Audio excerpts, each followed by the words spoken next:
Good morning and welcome to everyone.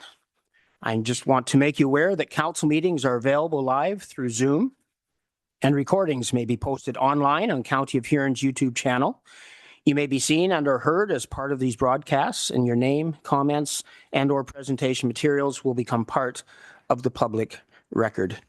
And with that, I'm going to call to order our audit committee meeting this morning. And just to let you know, Dalton Hamilton is joining us as our audit committee member, and appreciate you being here, Dalton. And so with that, is there someone that's willing to approve the agenda for the audit committee meeting? And that is Councillor Basnet. Councillor McClellan seconds that. Those in favor? And that is carried. And I'm going to turn it over to Matthew Goderich and Donald Harrison, who are both going to be joining us virtually. And when you're ready, go ahead with the report, Matthew. Well, good morning, and thank you for inviting me here today. Am I able to present my screen, or do you want to? I'm not sure who's.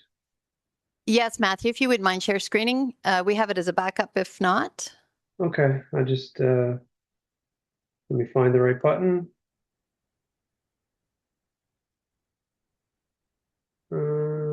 Okay. Alrighty, so again, thank you for inviting us here today. We'll take a few minutes to walk through the report.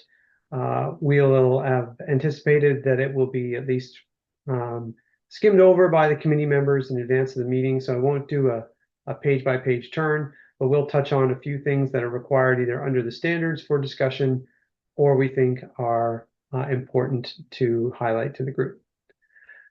As was mentioned in the introduction, my name is Matthew Goderich. I'm the lead audit engagement partner. Donald Harrison, lead manager on the audit. We've both been involved for a number of years. I want to also acknowledge that this is the first year of KPMG's reappointment.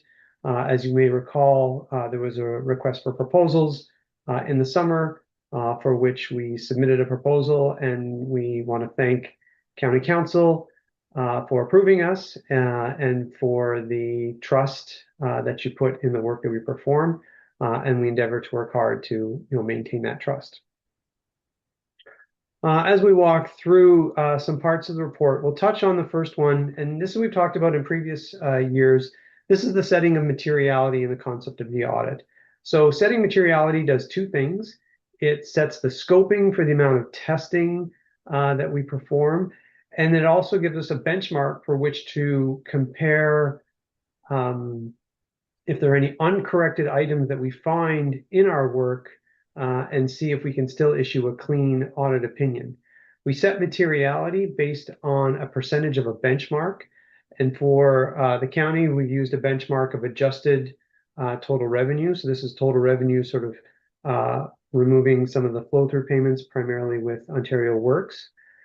And we use a percentage that ranges between 0.5% and 3%. And so typically we've been in sort of the 2 to 2.5% range, which yields a materiality balance of about 2.4 million, which you can see is up a little bit from last year, but it also recognizes that your revenues do continue to grow. On the right-hand side of the slide here, we do identify that for some other entities within the county structure that we do provide full audits for, we have different materialities, recognizing the different sizes of those.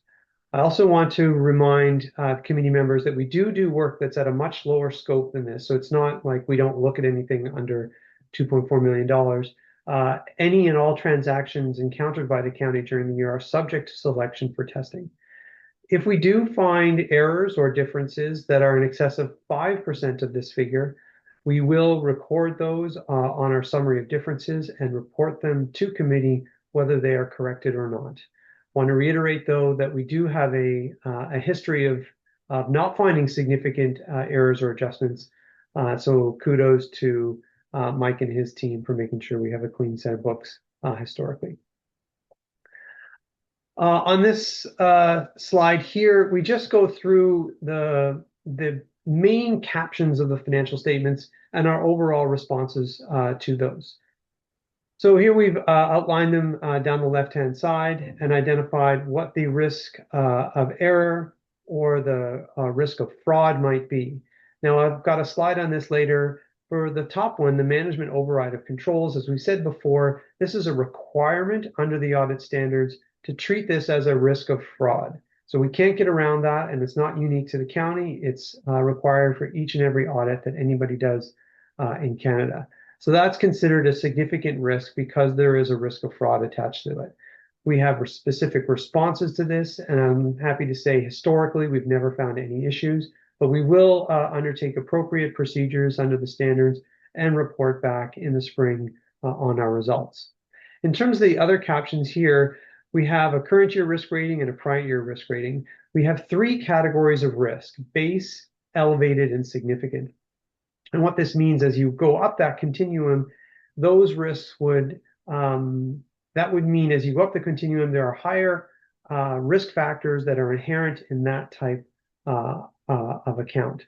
And so we see all of the ones here are base, other than the one I mentioned before, which is not inconsistent, which just means there aren't a lot of judgments, estimates, complexities to how these are accounted for. You will note in the prior year, we had asset retirement obligations as elevated. That was generally because it was a new standard coming in and there were estimates and judgments that were included in that. But as time goes on, we think the risk of misstatement to that account is lower as we go through. On the next several slides, we do go through some of the more specific tests that we perform on the various sections. These are largely unchanged from the prior year. Kind of take the approach, if it ain't broke, don't fix it.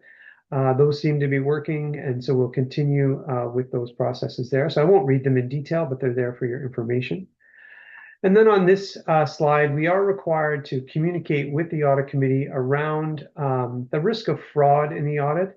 And I mentioned before, this is the risk really that there's internal fictitious or intentionally erroneous amounts recorded in the accounts and the financial statements, not necessarily how the county may be a victim of fraud from an external source. So we're not looking at all fraud. We're just only looking at what could happen sort of internally to the financial statements. You know, we are required to make sure that we understand what your sort of views to risks are, and at the same time make specific inquiries as to whether or not there are anything significant that we should be made aware of. That can be done now or it can be done offline, and we do have regular ability to connect directly with members as well as the community representative. On this slide, we just go through our timetable, and that brings us through to May. Want to reiterate one thing on this slide. In years past, we had to wait for the completion of the audit of the health unit because it was proportionally consolidated into the county's accounts. As part of the RFP process in the summer, we were appointed the auditors of the health unit. So we think that's going to make that process a little bit more streamlined. I'll just note on here, we have the structure of the fees for the current year, which is as per the request for proposal. And then we identify any of the services that we do.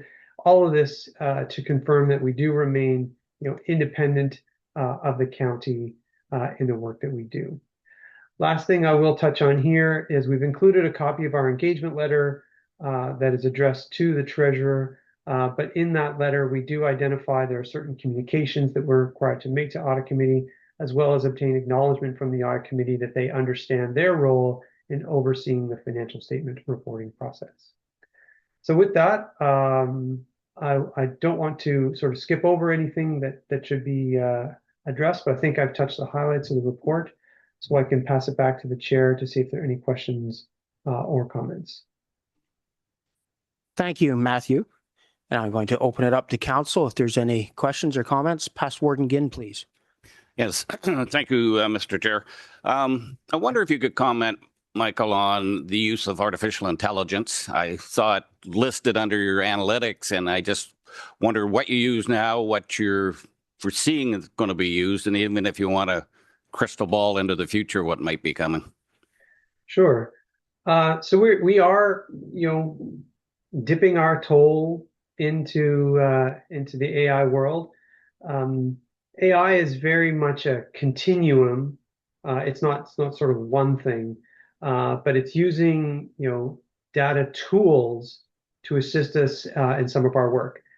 So some of the things we're using now, we have a software tool that's called Data Snipper, where we can compare external documents to what's recorded in the account. So we have a listing of invoices that you paid, and it would have a vendor, it would have a date, it would have an amount. We could then upload a whole series of invoices, and this software will actually go and look at that information and match it. So if I said, oh, here's a vendor, I don't know, Goderich General Store, it's going to look in those documents for that. And then it's going to look for the amount that's recorded on the list, and it's going to look for the date, and it's going to match all these things. And so here we're taking it away from somebody physically having to do this to the software doing most of the work for us. Now we still have to review it. We still have to make sure it makes sense. We've got to consider whether there's duplicates. Maybe there's the same amount being recorded multiple times, and there's a variety of things there. Another AI tool that we haven't quite deployed yet in the municipal environment, but is coming, is something called transaction scoring. That's where we will take the whole amount of transactions for the year in a certain type of category. So for purchase services, all the transactions, all the purchases that you have during the year, and they will compare all of those purchases to each other, as well against, almost a 15-point set of rules to identify, does this make sense in the context or does it not? And so it will break those transactions out into 3 categories, sort of low, medium, and high risk. And when that happens, we will test almost significantly the ones in the high risk, but the low risk ones say we don't really need to look at that because they do make sense. So those are sort of 2 things that we've got coming on. I would say in the crystal ball world, where entities have more and more of their information digitized, it's going back to the first tool that I talked about, where we're saying, here is all the financial records, here are all the transactions in the ledger, here is all the supporting documentation. Let's match them automatically. And so we have, almost 100% auditing of those transactions. And right now, where AI is not helping us is in areas of judgment and estimate and sort of these offline things. So hopefully that answers some of the questions. Thank you for that, Matthew. Thumbs up from Past Warden Ginn for the answer. Any other questions or comments from County Council? Not seeing any. Then there is recommend a motion to receive and adjourn. Let's receive first. Yeah, we will. Getting ahead of myself. Okay, let's receive the motion. Or oh gosh, the day's just starting. Receive the report by Matthew Goderich, and is there anyone willing to put that forward? Past Warden McLellan, Past Warden McNeil. Those in favor? That is carried. And adjournment. Councillor Dietrich, Councillor Anderson. Those in favor? That is carried. And thank you, Dalton, for joining us for the Audit Committee report. Matthew, thank you, and enjoy your day. Thank you so much. Have a good one. Bye-bye.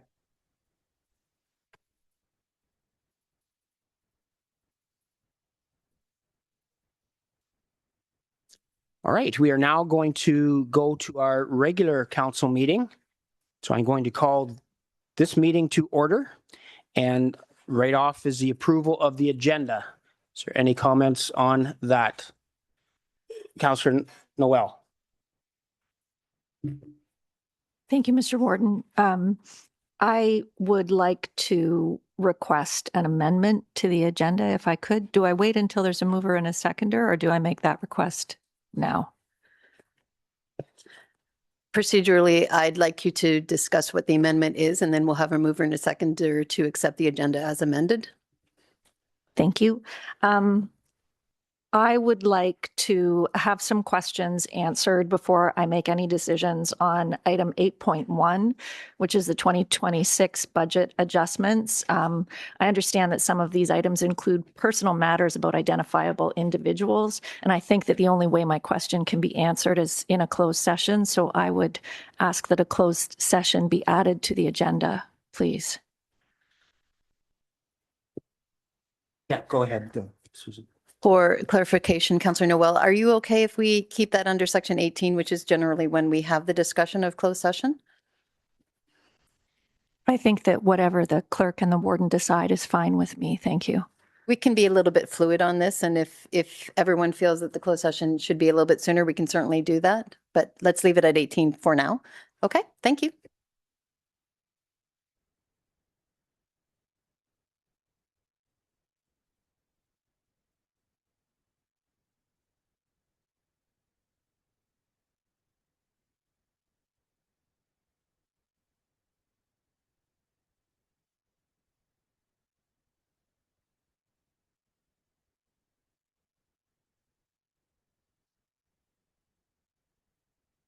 Please.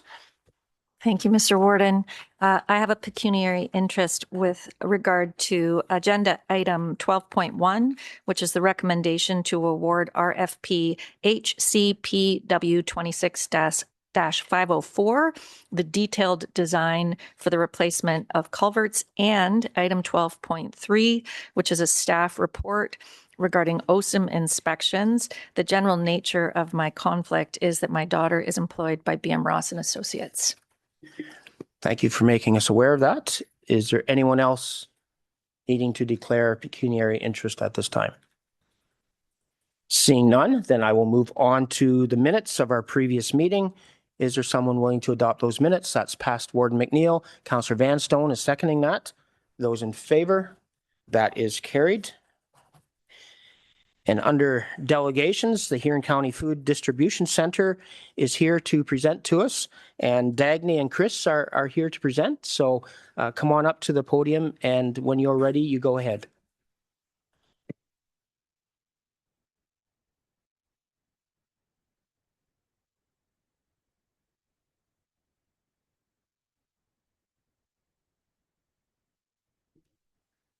Testing. Perfect. Hi, I'm Dagny, and I'm the Vice Chair for the Huron County Food Bank Distribution Center. I'm here with my colleague and friend, Chris Allen, who is the Executive Director that joined us last summer. And he's been working tirelessly to strengthen our operations across the county and deepen our reach. So thank you so much for having us here today. It's really great to be among such longstanding supporters of our work. And we're here because we thought it would be valuable to share a brief update on what we've been seeing on the ground and the impact, of course, of your investment in food security across the county over the years. Next slide, please. And so here I sort of encapsulated what we're here to do, essentially. So we're respectfully requesting that Council confirm the $66,000, the annual allocation of that $66,000 in the 2026 budget. This funding has been a cornerstone of our operations for years, and it continues to deliver extraordinary value. So if we look at it in the sense of it being $1 per resident to help move 1.4 million pounds of food to families across Huron County. It's something that we're really proud of, and we're here to affirm just how much this partnership means to us and to the people that we serve. Next slide, please. So what we're experiencing locally, and I'm sure many members of the council here present understand that food bank usage has skyrocketed over the years. So we're mirroring really a trend that is happening both Canada-wide and provincially. Here in Huron County, we've seen the same trajectory. So we've moved 1.4 million pounds of food last year, which is roughly double what we distributed just a few years ago. And yet, through it all, we've managed to keep pace, thanks in large part to the stability of partnerships like this one. So the demand curve, as you can see, is very steep, but we've been able to meet it thanks to your support. Next slide, please. And so just to give you an idea of who it is that we serve. So we're serving effectively our neighbors. 1 in 3 people that we serve are children. 13% are seniors on fixed incomes. And last year, 526 new families accessed a food bank for the first time within our communities. These are working parents, retirees, people who have never expected to need this kind of help. The face of food insecurity in Huron County is changing, and we're doing everything that we can to meet people where they are, with dignity and without judgment. Next slide, please. So here is a snapshot of essentially what our operations do on a daily basis. So we like to look at ourselves as the logistical backbone of food security across the entire region. So our warehouse in Exeter is the central hub for food security across the entire region. And from there, we supply 13 food banks, 48 agencies, and 6 mobile clinics that go out into rural communities that otherwise wouldn't have access to food. So it's just the reality of how the system works. And if our trucks stop, the shelves at these 40 agencies go empty, as well as the food banks and the 36 schools that we service as well. Next slide, please. And so I just want to take a moment to hover over these figures and explain something that isn't always obvious when you look at our budget. So our total revenue was around $3.5 million, but 74% of that, so roughly 3/4 of that, is non-cash donated food. So the county's funding doesn't necessarily buy food, but it definitely fuels our capacity to move it. So your $66,000 essentially unlocks millions of dollars worth of donated nutrition. And that's the multiplier effect that we're really proud of. And we couldn't do it without you. And so in the interest of time, I'll skip on over to slide number 10, if that's okay. I'm always happy to take any questions offline or feel free to reach out to me, and I'd be happy to discuss any of these intricacies. So the cost of inaction here, could we go another slide over to the 10th? This one, perfect. So we just want to be absolutely transparent and honest with you about what's at stake. So not to alarm, but because we know that you deserve to know how your investment is being stretched. And so the cost of fuel, vehicle maintenance, and food has climbed significantly over the past few years, while demand for our services has increased by roughly 30% year over year. We've absorbed that pressure, and we've made it work. But we're at a point now where any reduction in support would force difficult decisions. So that's fewer mobile routes, reduced deliveries to schools, empty shelves at food banks, and aid agencies. And we are here because we believe that this council understands what's at stake. And we trust that you'll continue to stand with the families, seniors, and children that rely on this safety net. So our ask, again, is very simple. Please vote to maintain the $66,000 allocation in the 2026 budget. This funding supports food security across the agencies, food banks, and schools that I've mentioned above. And it's really essential infrastructure for this county. So we're not asking anyone to solve food insecurity. I really wish it was that easy. But we're asking you to continue standing beside us as we work on this together. So thank you so much for your time. I'll hand it over to Chris, who's been working tirelessly hands-on every day in our warehouse. So thank you for your attention.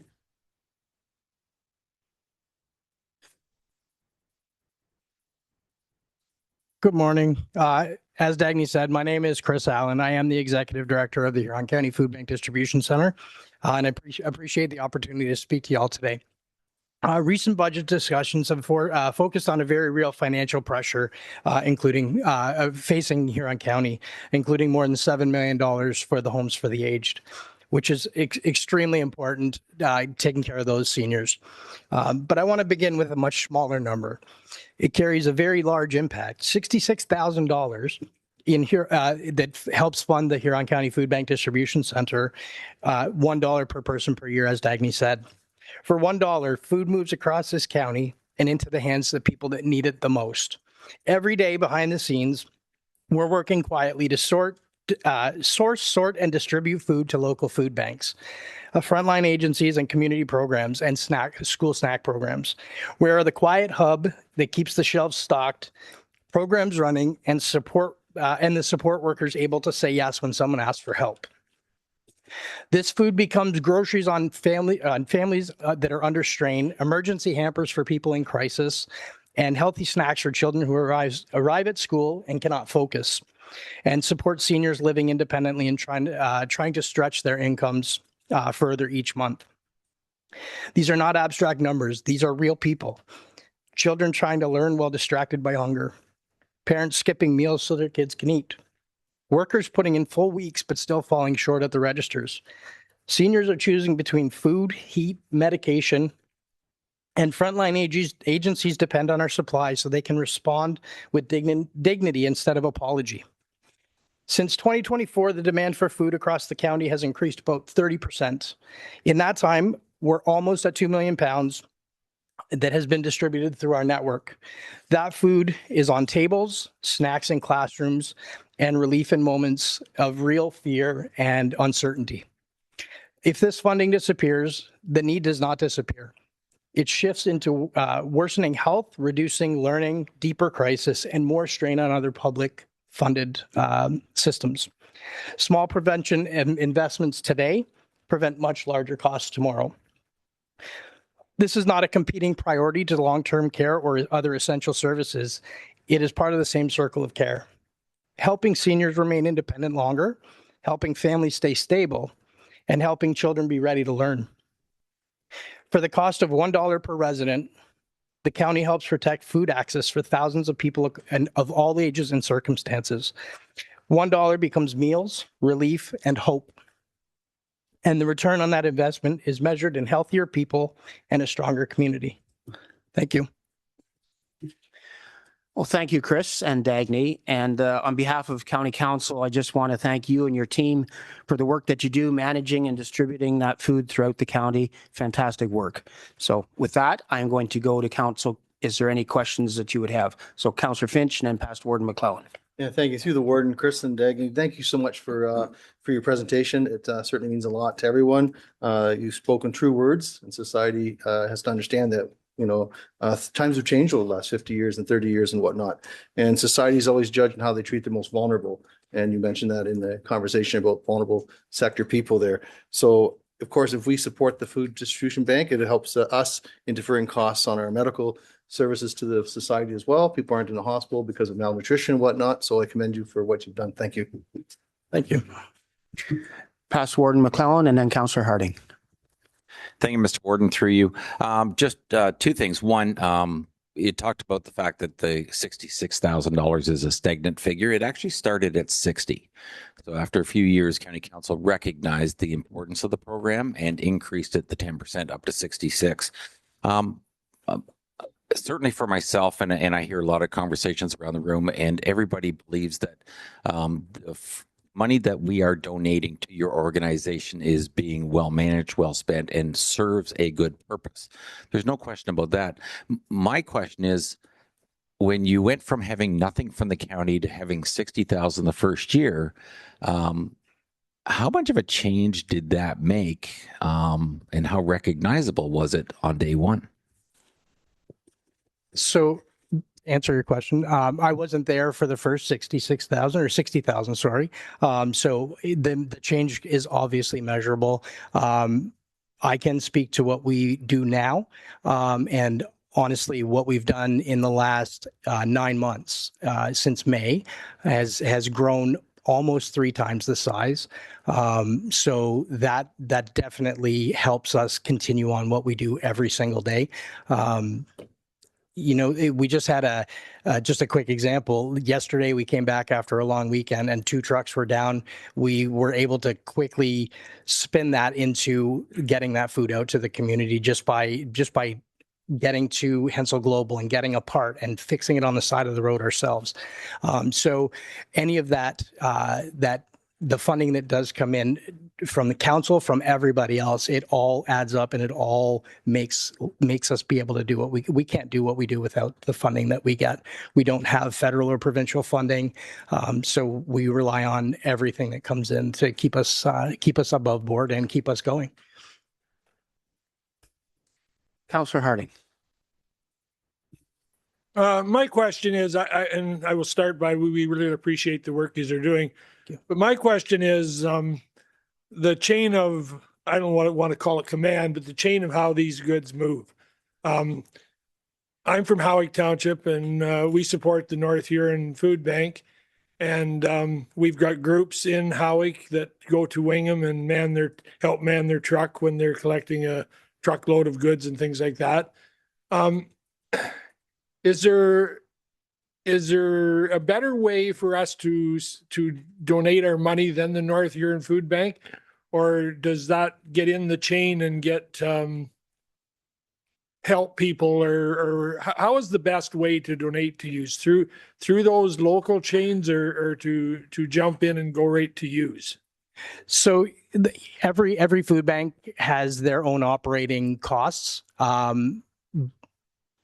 Our purpose is we support those 13 food banks on a daily basis. So 5 days a week, we're sending food out by truck up to those folks, whether it's North Huron up in Wingham, whether it's Noah's Ark in Exeter. It doesn't matter where. 13 food banks across Huron and Perth counties. So that being said, if we don't have the funding coming in, we can't do that, which is going to result in less funds. I have a letter that just came in actually last night from one of our food banks, Noah's Ark, and it just talks about how we take the pressure off them from having to try and source food, because they can just focus on the clients that are in front of them, and we send the food to them so they don't have to worry about that part of it.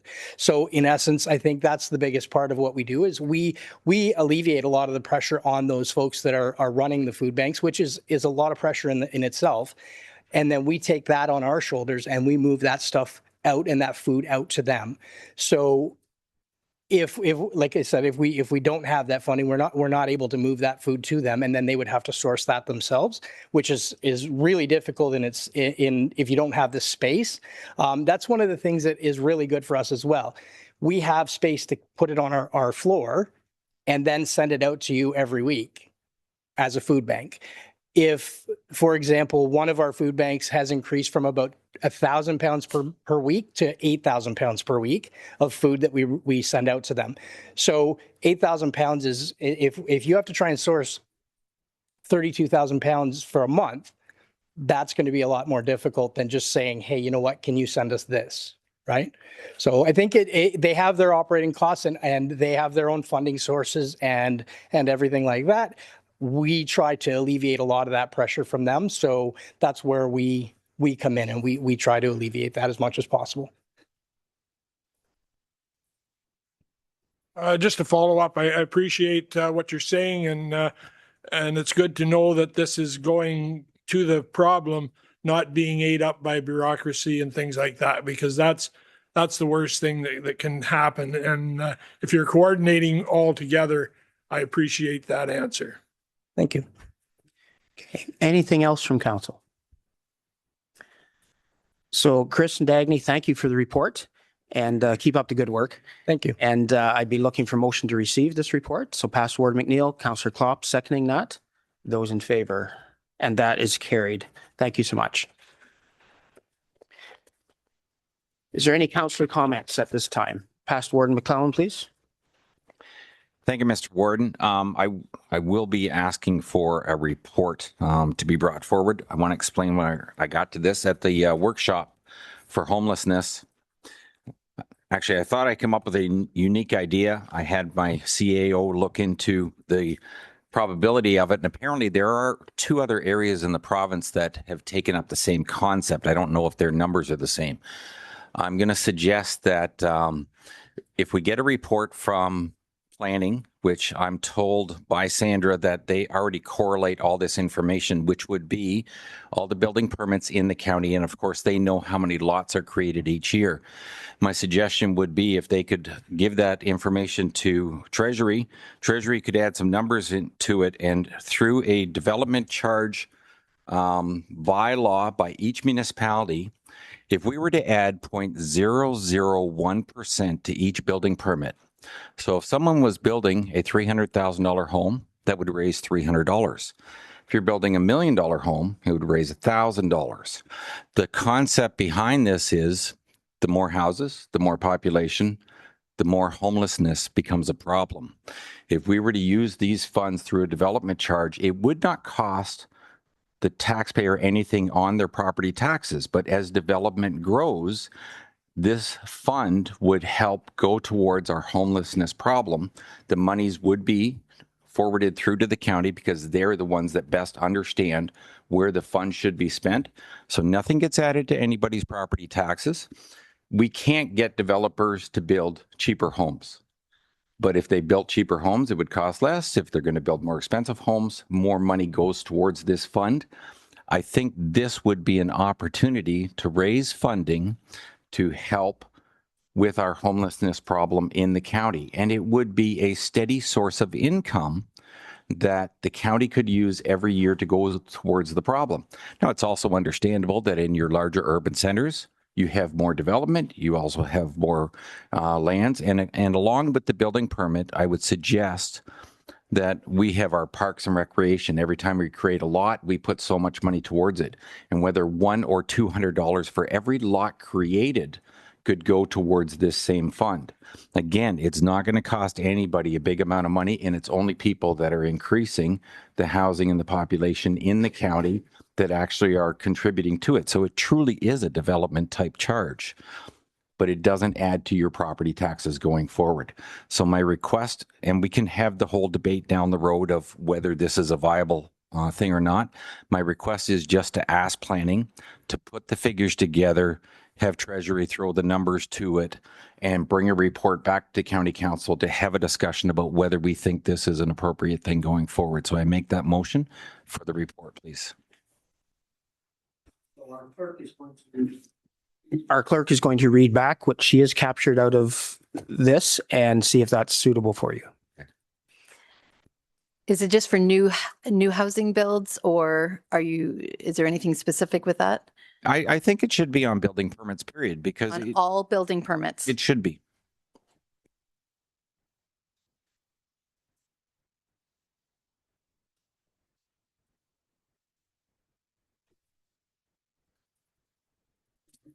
Do you require, so you want the number? I'm suspecting that within the report, if I draft a fairly generic motion, the number of builds, the building permit fee would be in there.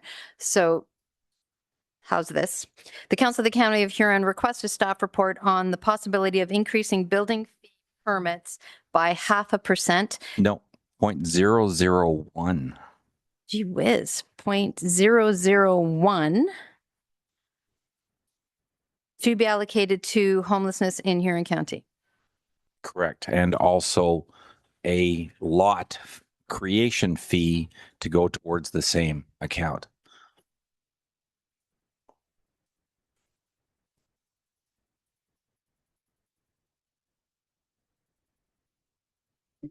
Let's try again. The Council of the County of Huron requests a staff report on the possibility of increasing building fee permits by 0.001 and a lot creation fee to be allocated to homelessness in Huron County. Correct. So that is the motion put forward. Is there a willing partner for seconding that motion? Yes, first. Let's put it on the floor. I would prefer that we have a second there and then discuss the motion. Noel. Councillor Noel is seconding that motion. So yes, now discussion, Councillor Harding. People have worked tirelessly in the north part of our county here to get some subdivisions going, and Howick Township and Goderich in general and Gorey are really we think it's going to help our tax base and going to help us all. The question I get asked is, okay, Doug, we're interested. There's no development charges in Howick. And I say, right. And we drive on. And I don't like this at all, because you might as well just say up front, we're going to development charges and suffer the consequences. I just think this is wrong for us trying to start to get into this business. Okay. Other comments? If I Councillor could McDonald? respond to that, Mr. Warden, I do agree there needs to be some discussion about this, but all I'm asking for is a report at this point. When that report comes back, then the validity of what the funds could be used for and the actual amounts that would be raised throughout the county would be presented to all of County Council. And that's a good time to have the discussion. All right. Councillor Klopp, please. Thank you. I appreciate the discussion. I thought I heard at the beginning we were asking staff to pull together the total numbers of properties in the county, which they can do fairly easy. And then we were going to have a discussion. This motion doesn't reflect that. It reflects just on the feasibility of asking if we can have development charges. And that's the way I read this motion. I can reread the motion that has been moved and seconded. The Council of the County of Huron requests a staff report on the possibility of increasing building fee permits building fee permits by 0.001 and a lot creation fee to be allocated to homelessness in Huron County. Okay, so that is that motion reads, can we do it? I don't think we can, but I'm willing to find that. Councillor Harding, I think, has just brought up one of the reasons why county can't do this, but I'm open to finding out if I'm wrong. So that's okay. But I just want to be clear, we're not asking the county staff to pull the total number of sales in that motion. Okay. Any further comments from County Council? Okay. Motion has been read. I'm going to call the question. Those in favor of that motion for the staff report? And that motion is defeated.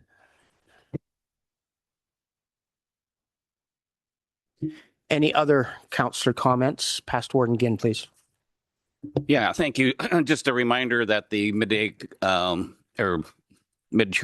Agricultural event is happening tomorrow, Friday at the Reach Center, just for council's information and anyone who may join us online.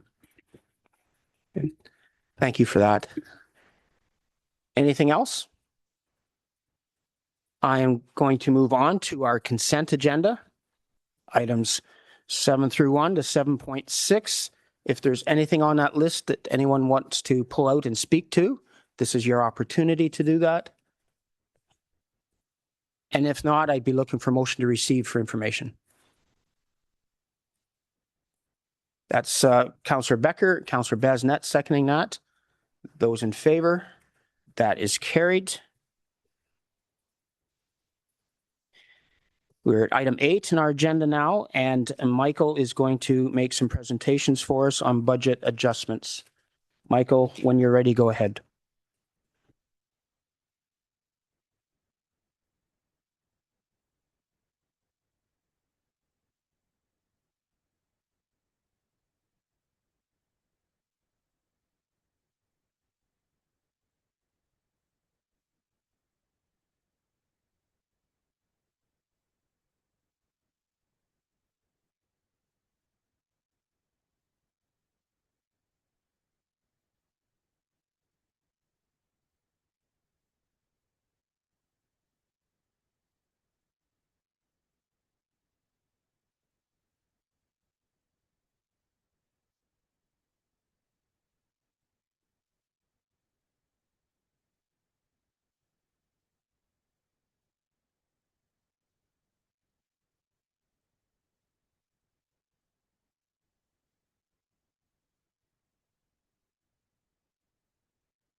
Go ahead, Michael.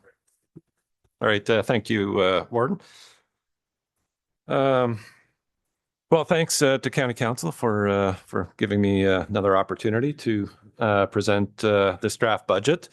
And just want to kind of reiterate a few of my comments that I made at the last meeting, and these are probably the most difficult budget discussions we've had. I've been here a long time, and we've never had such challenging discussions. So, I don't envy council's position that you're in right now, trying to have to make some of these decisions. But it's understandable that these are tough. So we just want to make sure that we have enough time to walk through these conversations and make sure everyone is comfortable with the process. And it does feel disjointed. And in some cases it just has to be, just depending on the mix of open and closed and what we can and cannot say in open council. But so it is kind of a disjointed process to some degree, and it's also new for staff. And if I would love for this to be more smooth, a better process, but unfortunately, like this is kind of a new thing for myself in terms of how to deliver such a challenging budget. So I do apologize for that, but we'll do our best to work through some of the challenges in terms of jumping in between open and closed and trying to work through some of these discussions.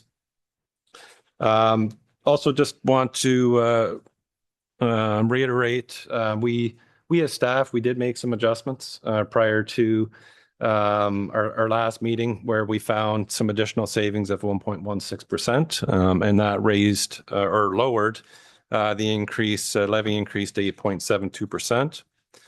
And also just wanted to reiterate the impact on the tax rate. So we did have some growth. So there's 1.69%. So there's just always that difference between levy increase and also tax rate increase.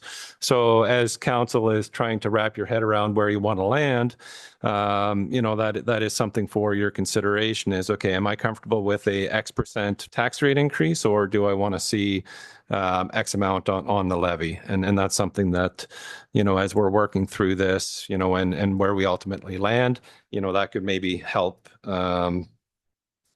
make up your minds in terms of where you would like to see the county budget.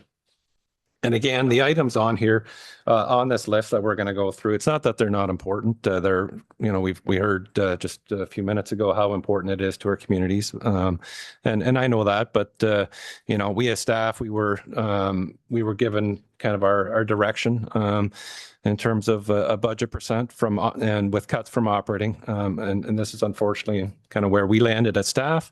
And it's not to say that these aren't important, but these are just items that are not mandatory for the county in terms of legislative requirements of us having to deliver the services.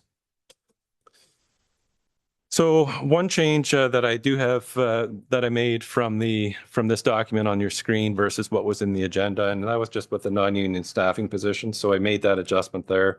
I reduced by the one position from 14 to 13, and it ultimately kind of changes the bottom line a little bit in terms of where we are. And that is just a reminder that as we're going through this list, if we still want to get down to that 4% area, if that is the ultimate goal, if we're removing things from this list, it's going to add back to the levy. So if we want to get down to the 4, then we'll have to find some other areas where we have to make that offset. So just keep that in mind as we're going through it, and maybe that 4% isn't the final number that we want. Just based on some of the services that we do offer, they're vital, they're important, and maybe council can live with a different number. So anyway, so with that, the first item up for discussion is the POA court security, or not POA, but court security for that we're contributing to the town of Goderich for $200,000. Okay, I'm going to open it up for council for discussion. Councillor Klopp, I see your hand. Thank you. I supported that motion on behalf of residents of all of Huron County, but of course, politics is local. I bought the argument that there's an issue about safety for all residents.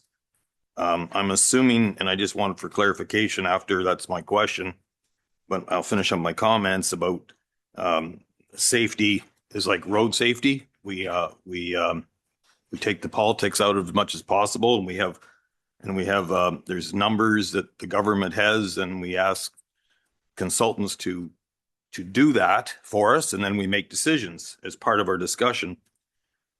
2 years ago, 3 years ago, I didn't see there was security. I understand, probably when there was court cases, but I guess this last couple of years, we were told that we do need to have this. I think that I can live with this staying in, based on the fact that I'm assuming there's going to be, we're making structural changes to the overall budget, because as we heard, but this one, I'll put it out that I will support it, but I do need to have it verified again. Who and why was this all of a sudden needed, that it become an extra cost? Because I want to confirm that it's all the time now, even if there's not court cases. And where did they get that information? Just to remind me. Thank you. Go ahead, Michael. Well, through yourself, I could take first crack at it, and then I could pass it over to the town of Goderich, and they could provide some additional clarity.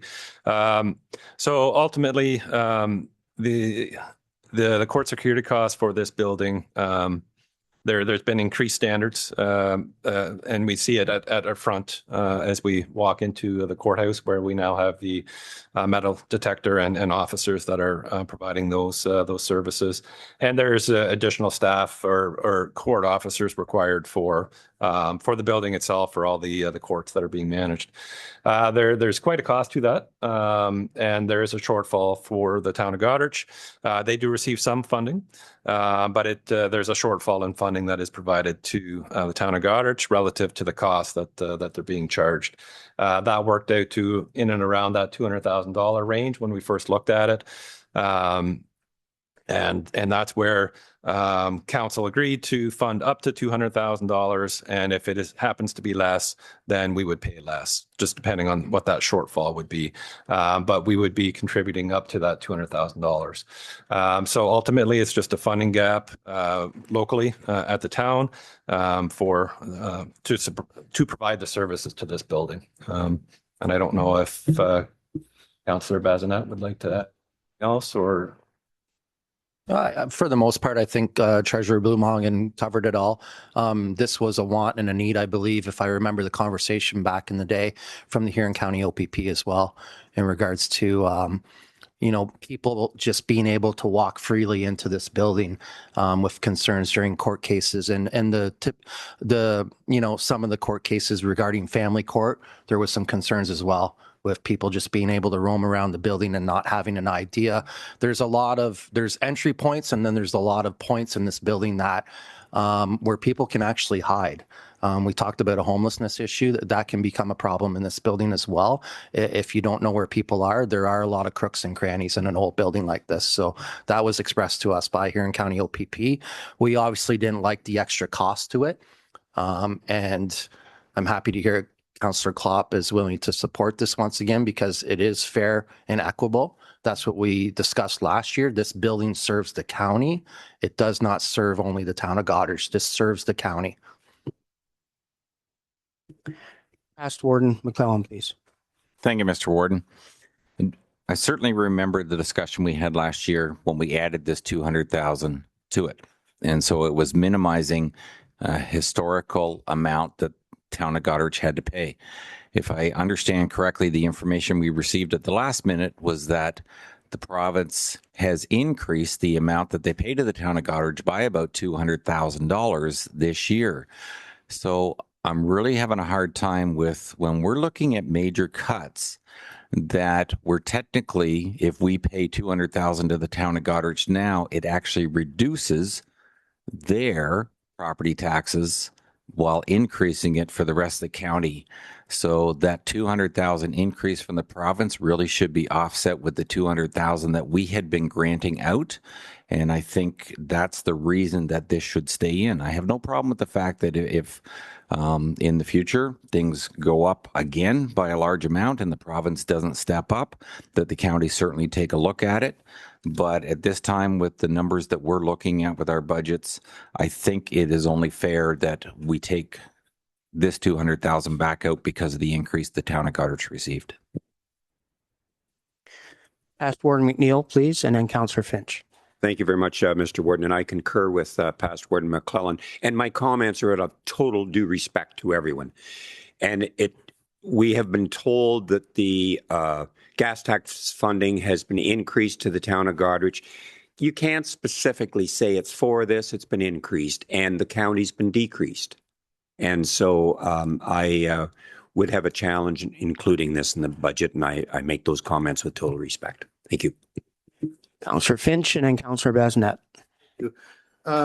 Through the warden, Mr. Boomhagen, policing costs are paid for by each lower tier, correct? The county does not pay for policing costs in any respect on the county roads. So any county road that goes through a lower tier is being paid, the policing costs being paid by that lower tier, correct? And we have about 700 and some kilometers of roadway. Is that correct, Mr. Khalid? Would you say, Imran? How many kilometers of roadway would we have in Huron County? Huron County have?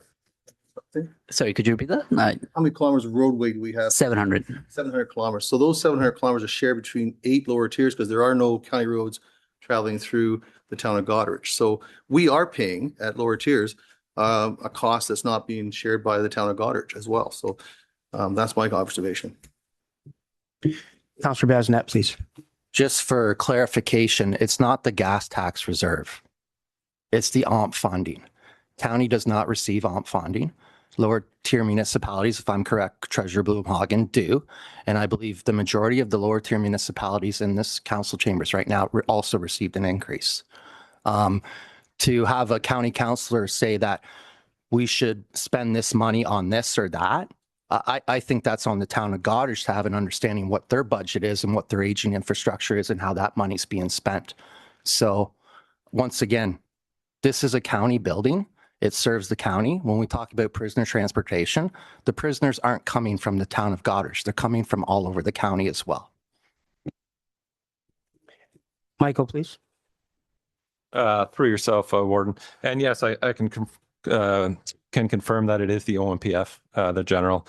The county, we have a small allocation still remaining, but that is being phased out. So we still get a little bit, but that's where it will be phased out. So we're not eligible for OMPF going forward, whereas our municipal partners are. And so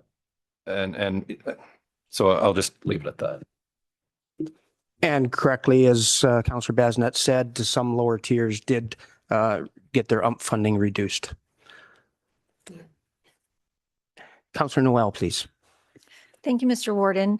So I think that it's important for us to recognize that it's Ontario legislation that mandates that the lower tier municipalities in which courthouses are physically present have to fund court security and prisoner transportation. The money that we get from the province is in the form of a grant for that purpose, not any other monies coming to us. And that grant is not enough for the town of Goderich to cover the total cost. The cost is going up. And when we talked about this originally, we talked about how each lower tier municipality has access to the Ontario Court of Justice, the Superior Court of Justice, Victim Services and Provincial Offences Court in this building. It benefits everyone across the county. Everyone across the county gets prisoner transportation services. Employees working out of this building, our county employees, benefit from the security in a way that no other employees from any other lower tier benefit. The current situation that we are in the agreement that we reached is because we recognized there's an inherent unfairness in asking 13% of the people in the county to foot 100% of the bill for this county service. We're not the only jurisdiction in Ontario that's dealing with this. Dufferin County, Grey County, Lambton County, Oxford County, and Northumberland counties, they all have arrangements with the lower tier municipalities who house their courthouses to ensure that the cost of prisoner transportation and court security is allocated fairly among all their residents. Goderich doesn't have any control over the costs. We don't have any revenue from the courts. The county, on the other hand, I mean, if you look at our budget at page 146, the net revenue from provincial offenses court is $393,739 to the county this year. That's an increase over last year of 8.42%. The county also receives revenue from leasing the space to the courthouse, and all those monies go back into programs and services for county residents. So, we're having this conversation about a financial impact. The financial impact on the residents of our county as a whole is much less than the financial impact if this gets downloaded back down to 13% of the residents. And if the agreement ends, then 8 lower tier municipalities pay nothing and 1 lower tier municipality pays everything. And I just don't think that that's the way to go. Thank you. Councillor Finch and then past Warden Ginn. Thank you, the warden. My understanding that through the policing budgets and contracts, we have an obligation to pay for court security and prisoner transport already. And my understanding, South Huron's is just shy of $9,000. Am I correct? Maybe people on the detachment board will be able to confirm that. That's the research I have done anyway. So there's costs already incurred by the lower tiers from what I understand. And the benefit of having the courthouse here and the officers here is that there's a presence all the time for those 8 hours that they are here. But again, back to the fact that the lower tiers are paying for the county roads, the enforcements on that. We're not getting any funding from anyone else except we have to pay for that. And if you have a road like County Road 83, which has got a lot of accidents and high traffic volumes, there's a huge cost to the lower tier for that alone. So just my observations. Past Warden Ginn, please.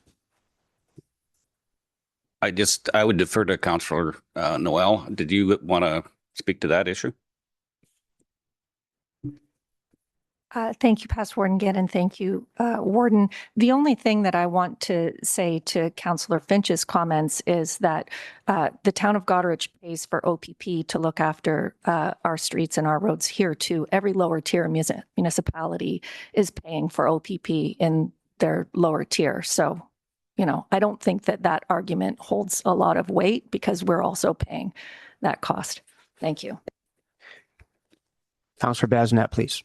Yeah, and if the county courthouse was in another municipality, Central Huron, South Huron, Morris Turnberry, Howick Township, I would support the motion to support the 200,000.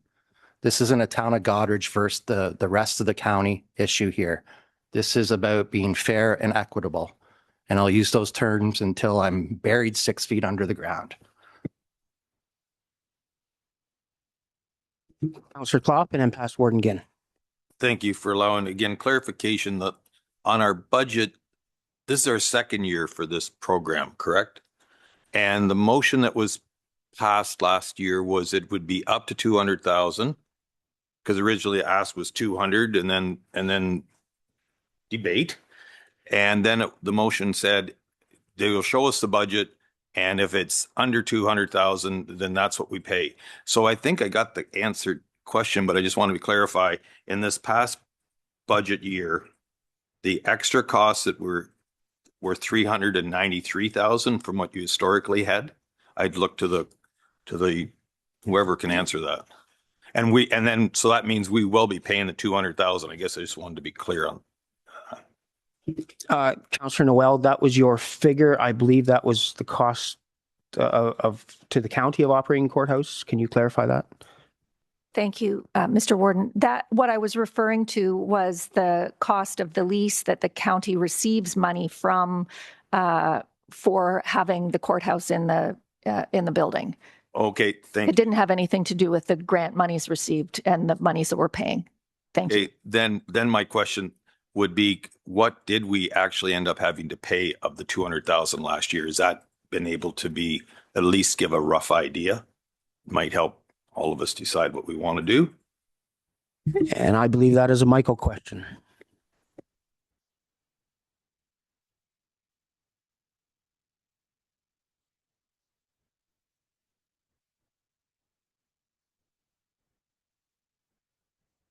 Just have to bear with me for the exact. It was close to 200. It might not have been exactly 2. It might have been like 193 or something. But based on the correspondence that I had received from the town treasurer, they did see an increase again in cost this year. So it was well in excess of the 200 that they would be incurring. So we would be capped at the 2 is what I recall from December when I saw the treasurer's email. So we'd be looking at 2. I think we're slightly less than 2 this year, but not by much.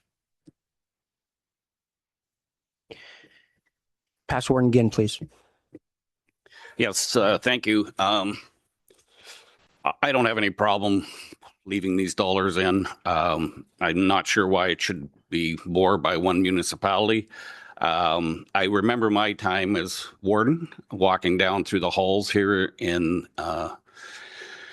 the courthouse here and seeing people sitting there all day long. I remember very clearly some of our staff being concerned about that, about their own safety. And I even remember an issue when razor blades were found on the handrails.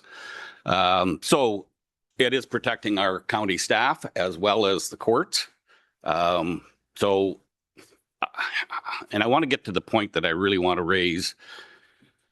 I'm not liking this process. I don't know what's been cut, what hasn't been cut. I don't know where the dollar figures are as we make these discussions. I think there's better places to cut money than court security.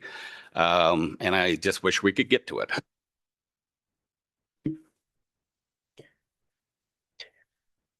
Comments heard and noted, and we are trying to get through a process that none of us are really comfortable with.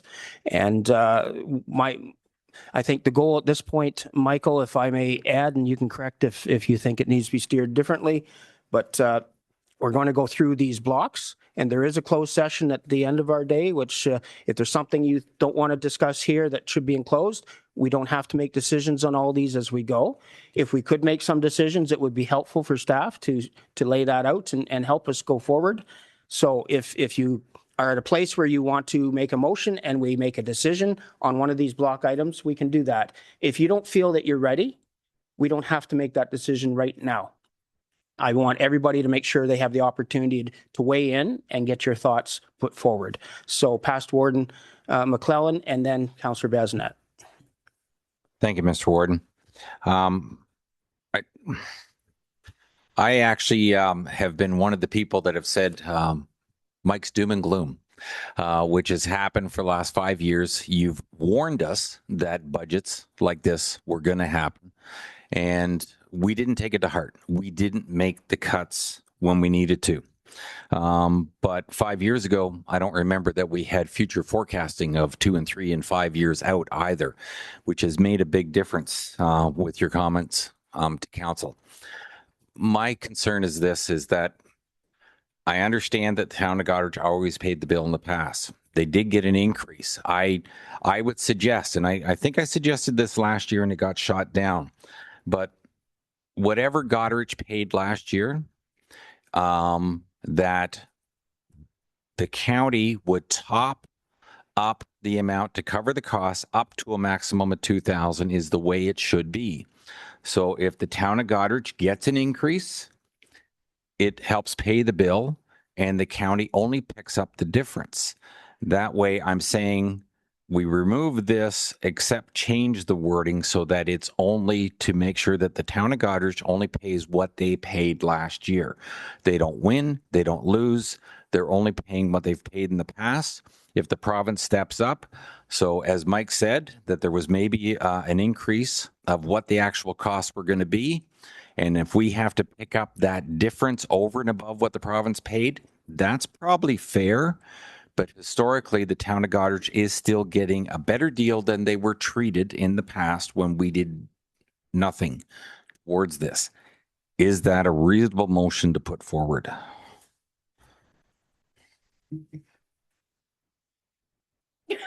You can't even figure out what I was trying to say? I think, Councillor McClellan, if you could, in your own words, make that concise for our clerk's benefit, and then if you're willing to put that forward as a motion, we will entertain that.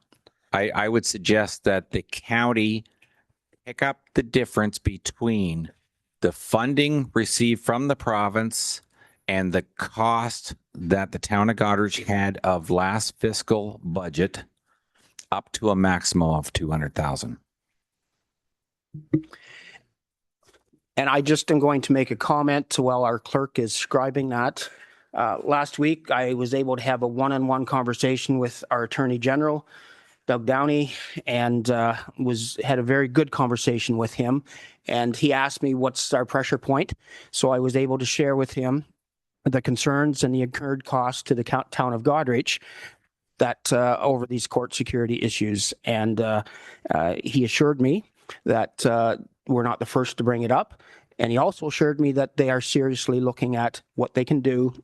And in his words, it probably means we'll be putting more money into the pot. The reality is, and we all know that takes time. It's not going to happen for this budget. It's not going to happen quickly, but it is being considered and looked at.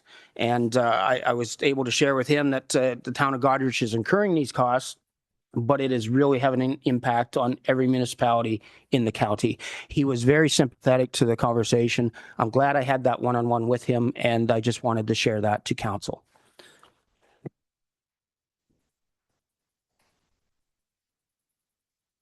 The Council of the County of Huron approve the expenditure for court security based on the difference of funding the town of Goderich receives up to 200,000 in the draft 2026 budget.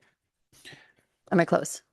Close. But we need to set a benchmark of where we're starting. And I would say that that would be the cost to the town of Goderich for 2025.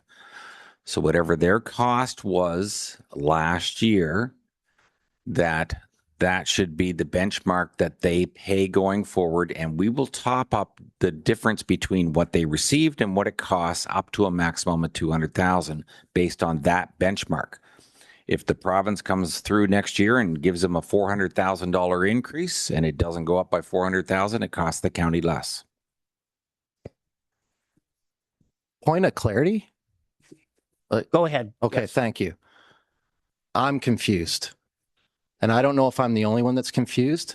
It's almost like it's the same, but not the same, right? So we don't know what we're receiving yet. We're not going to know that till maybe the end of February, March. We're not sure. Last year, don't quote me, Treasurer Blumhagen, you might know, I think the province supported 300,000+, and then the rest was 186 or 193, whatever that number was. So the county stepped up and supported that amount, right? That was the excess amount. So just for clarification, with the motion that's being brought forward now, the province is going to support us for whatever amount, and then the county is going to support the excess amount up to 200,000. How is that any different than what we're discussing right before this? It seems to be the same to me. I just want to make sure that it is the same. Go ahead, Michael. This is probably out of line, but I do feel that I was going to make the comment that is kind of how we're treating the current calculation. It's up to that 200, which would be if the funding gap is greater, We're capping it at 200. Last year we paid 190 just based on that differential. So we didn't actually pay. It was 190, $438, whatever we paid. So that was just based on that differential. So as that court security grant increases, and if their costs moderate, we would see a reduction in our funding, but it could go the other way. But our top end is capped at the 200. And just looking at some of the numbers just from the town's treasurer, when we had initially estimated the 24 costs for court security, it was 479,000. That 354 was the court security grant. But their actual reconciled figures were 300,000 higher than that for court security. So it was like 777,000. So again, our top end would be capped at that too, and then the town would actually be having to contribute some additional dollars as well. So I do feel like it was kind of exactly how we have it set up now, based on how I would interpret that motion as staff. Past Warden McClellan. I apologize for the confusion. I'm going to try and clarify it. Michael, my idea was whatever it cost the town of Goderich last year, what they physically paid through their budget, that should be the maximum that they pay this year, unless the contribution from the county at 200,000 doesn't cover it all. So I want that to be their benchmark. If they paid 500,000 last year, they got an increase of 200,000, but the cost went up 300,000, then the county would put in 100,000. So it would still only cost them this year what it cost them last year. That was my goal. Maybe you could explain that concept better than I just did. I'm seeing a lot of questioning looks, past Warden McClellan. I'm just not sure we're all on the same page and following what you're trying to accomplish. I don't know how else to explain it. Our clerk is going to read what she thinks she's capturing from what you're saying. I'm a clerk. Remember, I'm not a finance person. So the Council of the County of Huron approved the expenditure for court security based on the difference of the funding received by the town of Goderich and the cost of court security from 2025 up to a maximum of 200,000. That's great. Yes, I think that has caught it. Can I just...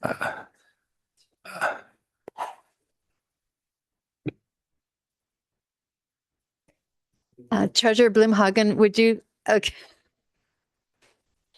The Council of the County of Huron approved the expenditure for court security based on the difference of the funding received by the town of Goderich and the cost of court security from 2025 up to a maximum of 200,000.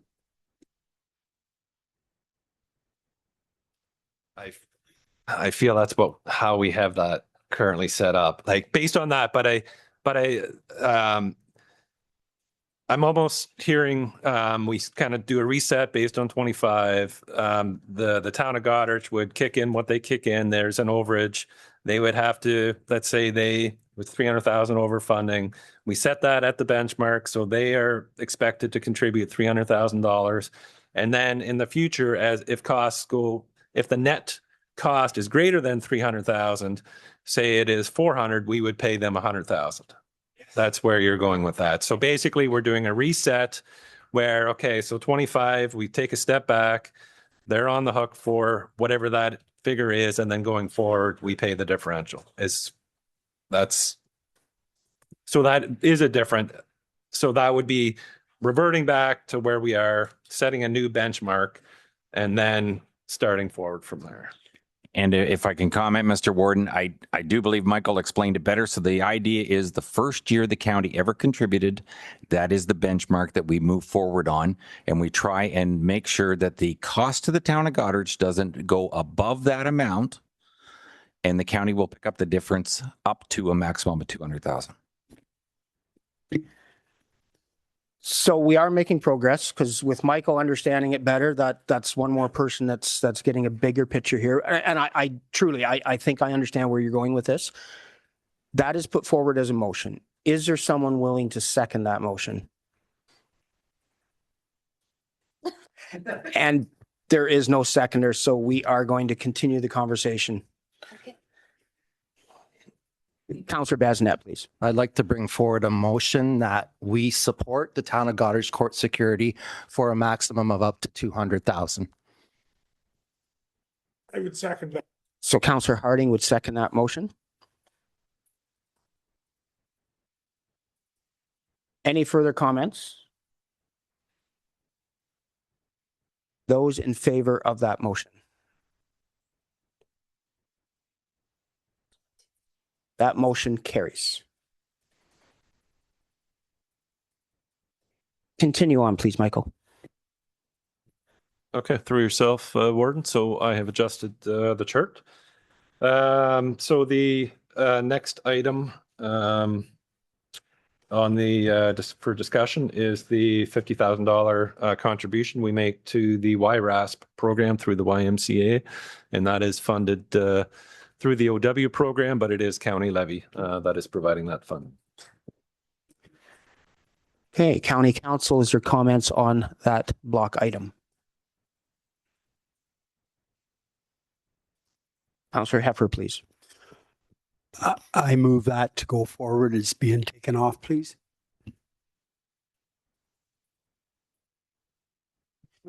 So for clarification, wanting it taken off of the list or to remain on a list and taken off the budget? Taken off the budget, I'm sorry. Okay, so that motion is put forward. Is there a seconder for that motion? That Councillor McClellan. So now some discussion and just I see some questioning looks. And if this is going too fast, we'll slow it down. If we run out of discussion, we can make a decision or defer a decision till later if you're not comfortable. So everybody's clear. So we're not going to push into a decision, but we are having a motion put forward. Discussion, Councillor McClellan, please. Thank you, Mr. Warden. It's through you to Michael. I know I asked this once before, but could you explain this program, exactly what it does? Barb, I believe you're going to take that question. Go ahead, Barb. Yes, thank you, Warden. So this program, it's for funding for children and youth up to age 17 who participate in recreation, arts, and sports activities. Financial funding is up to $800 annually per child, and it's used to cover registration fees, equipment, supplies, and safe transportation options. Families are eligible if they reside in Huron County. The child is a maximum of age 17, and the total household income is less than $45,000 per year. Includes skating, swimming, music, baseball, hockey, martial arts, dance, cadets, Girl Guides, Boy Scouts, that type of thing. And I would say as well, in terms of some numbers, I don't have the 2025 stats, but in 2024, we assisted 183 youth from communities across Huron County. Approximately 50% of them were from receiving social assistance, and the other 50% were different sources of income, such as employment. 15% of the families supported through the program are from Children's Aid through kinship and foster care, and 60% come from single parent households. You're welcome. Okay, thank you for the answer, Barb. Past Warden McNeil, please. Yes, thank you, Mr. Warden. I support funding this, and I'm trying to ask for clarification on the motion. Was this to fund it or to remove it from the budget? This motion is to remove this line item from the budget. Do not fund it. Not fund it. Thank you. Councillor Klopp, please. So it's 50,000. How did that number get arrived at it when it was put in the budget? I just, again, the history of it. I read what it does, and I'm glad it got clarified for the public. But how did we arrive at $50,000 and when? Barbara, please. Thank you, Ward. I can't tell you the exact origin of it. I know $50,000 has been in the budget for a number of years now, for quite a few years. How arbitrarily it came to be, I'm not sure. I can tell you that we expend the $50,000 quite quickly in the year as well. So it is a popular program for households. Supplementary then, thank you. So it was up to $800 per child, but clearly that is my math on my computer would be like $146,000 if everybody got 800. So this clearly everybody doesn't get 800 if there was 183 youth. Go ahead, Barbara. Thank you. Yes, it's up to 800. Some families might just do one dance lesson, like one dance season, and not expend the full $800. Okay, that helps me. Thank Any further discussion? Ask Warden McNeil, please. Thank you very much, Mr. Warden, for this. And I think funding this supports those that are less privileged. And if we can encourage our youth through this program, I feel it's very worthwhile for the county. Thank you. Councillor Anderson, and then past Warden McClellan. Thank you, Warden. Just for clarification, Barb, is this program offered in different places throughout the county or just at the YMCA's that are in? Thank you for that question. So the YMCA is the agency that runs the program for us, and we pay them an administration fee. But we have Wingham Skating Club, we have Blythe Broomball, Camp Kintail, Clinton Manor Baseball, Zero Gravity Dance, Huron Huskies, Zurich Minor Baseball. So I could keep going. So it's across the county. Past Warden McClellan, please.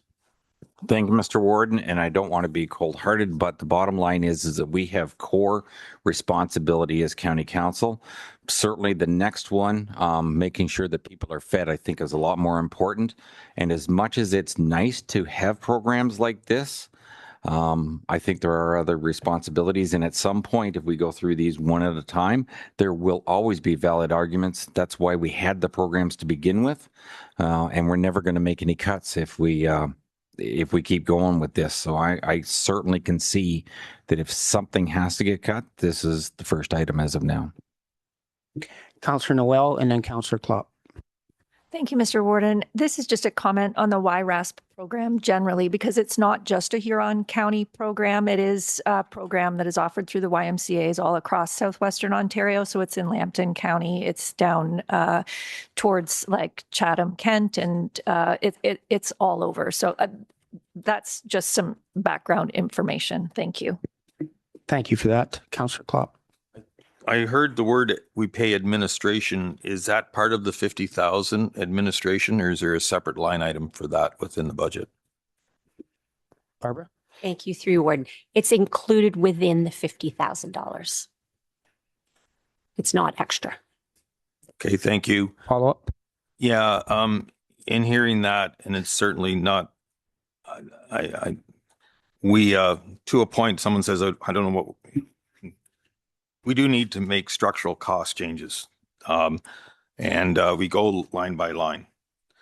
In hearing that this is also tied up in administration, a lot of our local groups do programs to help students, to help young people. And I think that is, in hearing that, I'm supporting, I'll be, unfortunately, well, it is what it is. I'll be supporting the motion that this is, I won't be supporting it. I'll be supporting the motion that's present. Administration, etc. It starts to get pretty small here, and it is what it is. Any other comments? I will call the question to that motion. Those in, Councillor Heffer, please. Could this is being not like the motion above there, it's being taken down. Maybe I misunderstood somebody. Like this is being taken. This motion is to remove from the 2026 budget. That is the motion, just so everybody's clear. That is the motion that I want to make sure everybody understands that motion. All right. Those in favor of that motion.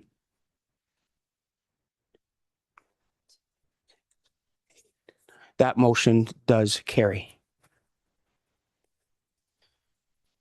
Mr. Warden, could I have an opportunity? I'm not liking this process at all. We have a huge dollar value at the end of this discussion.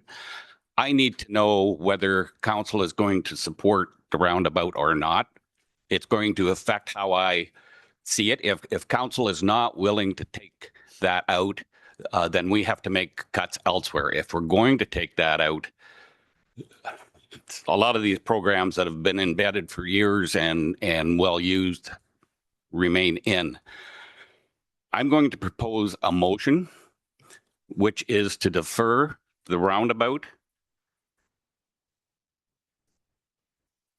I would like to take $2 million of that levy to carry forward to another year, which would result in a $1.2 million coming off the increase. And I think we can take the 400,000 out of the source water protection, since it is surplus to what the program needs at this time. That would be a reduction of 1.6 million on the levy, and leave everything else in. That's just the way I feel about it. And until we make a decision on that roundabout, I just cannot defend making cuts to staff and programs to build a roundabout. So that would be my motion.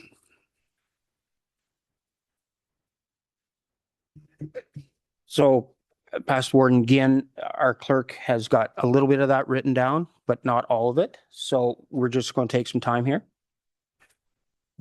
Can I just ask you to repeat that? So defer, I'm asking defer the roundabout project. Is there a deferral until Next budget. the 2027 budget? Yeah. Okay. But I'd like to carry forward 2 million. That was one of the options put forward by our treasurer. But that would give us a savings of $1.2 million on the levy increase. And the 400,000 would increase that to 1.6 million. And I think that gets us to a number that council is comfortable with.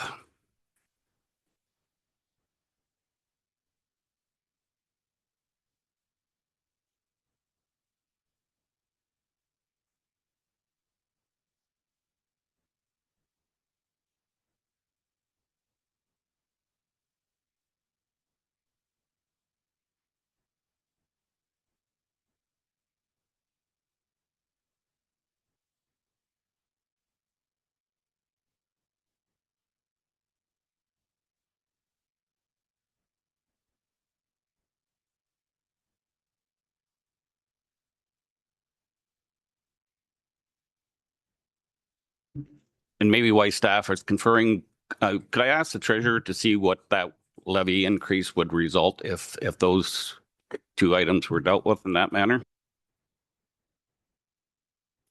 Just at a point of clarification, first we should get a motion. If it's seconded, then ask the staff to spend some time. In all fairness to everybody here, including the said counselor. Let's work on the process. Okay, we're going to take our time and make sure the motion is what Past Warden Ginn wants. We will get a seconder. And Michael, I think, has the ability to click some buttons and have some answers no matter what direction we go with that motion.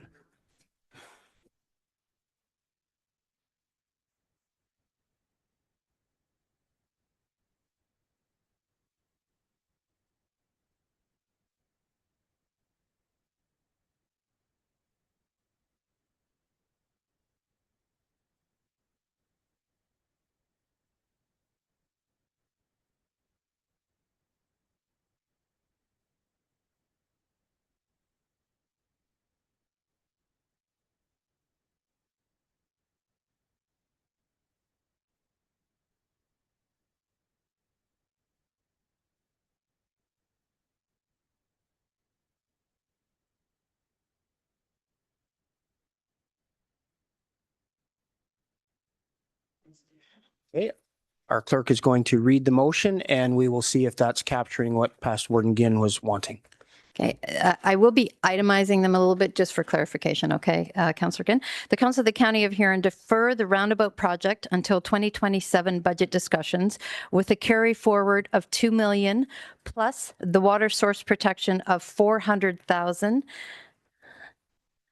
And further that, food bank distribution, ACTEV SLED program, ACTEV board, Public Works consulting project, non-union staffing, Huron Lee parking lot be included in the draft 2026 budget. Have I got it? Okay, so We've heard that motion. That motion is what past Warden Ginn was wanting to put forward. Do I have a seconder for that motion? And Councillor Basnet is seconding that motion. With some comments, please? Okay, thank you. I'm seconding the motion for conversation. Okay. The list is the list. I agree with past Warden Ginn in regards to deferring the roundabout, but I think there needs to be some further discussion in regards to some of these other items. I don't know right now by the motion, the way it's worded, what we're actually going to save. And I know that's what past Warden Ginn's comments were next is, where does that put us to? I think we need to know that before I can move forward. So I just wanted to second the motion for conversation and questions. So that motion is now seconded. Mike is playing with those numbers. He will let us know that when he can. And there are several hands up. So Councillor Anderson, please. Thank you, Warden. Just for clarification, I'm seeing things on this list that I thought were dealt with at the last meeting. Am I misreading this list?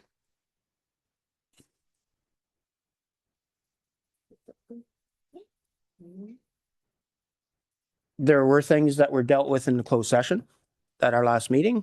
And as mentioned before, nothing is final until the budget is passed. So, Councillor Finch, please. Thank you, through the warden. The roundabout's been deferred already from 25 to 26.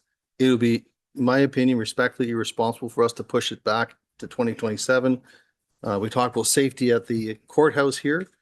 We're talking about safety at the roundabout location.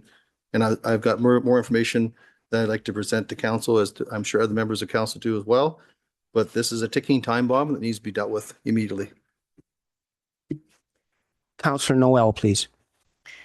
Thank you, Mr. Warden. I guess my question is specifically to the roundabout.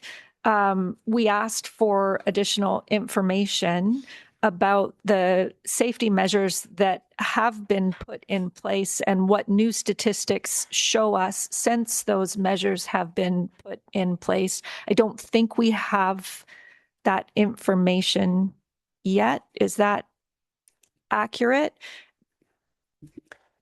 Imran, can you address that question, please? Thank you, Mr. Warden. Through you, we have requested the collision information from OPP. We just don't have it yet. Just it's been a week, and we're looking for the information. Yeah, and as soon as we have it, we can have the further discussion around that. Follow up, Leah? Just a quick follow-up, if I could, please. My understanding about all these conversations is that we're having them today because over the years, our reserves have been depleted when we've been implementing programs and capital projects. And, you know, we're looking at a lot of cuts to help with funding the gap that seems to be growing year over year. And there's an argument that I've heard that we keep the roundabout in the budget because it's coming from reserve monies that are already there. I mean, we've talked about this already.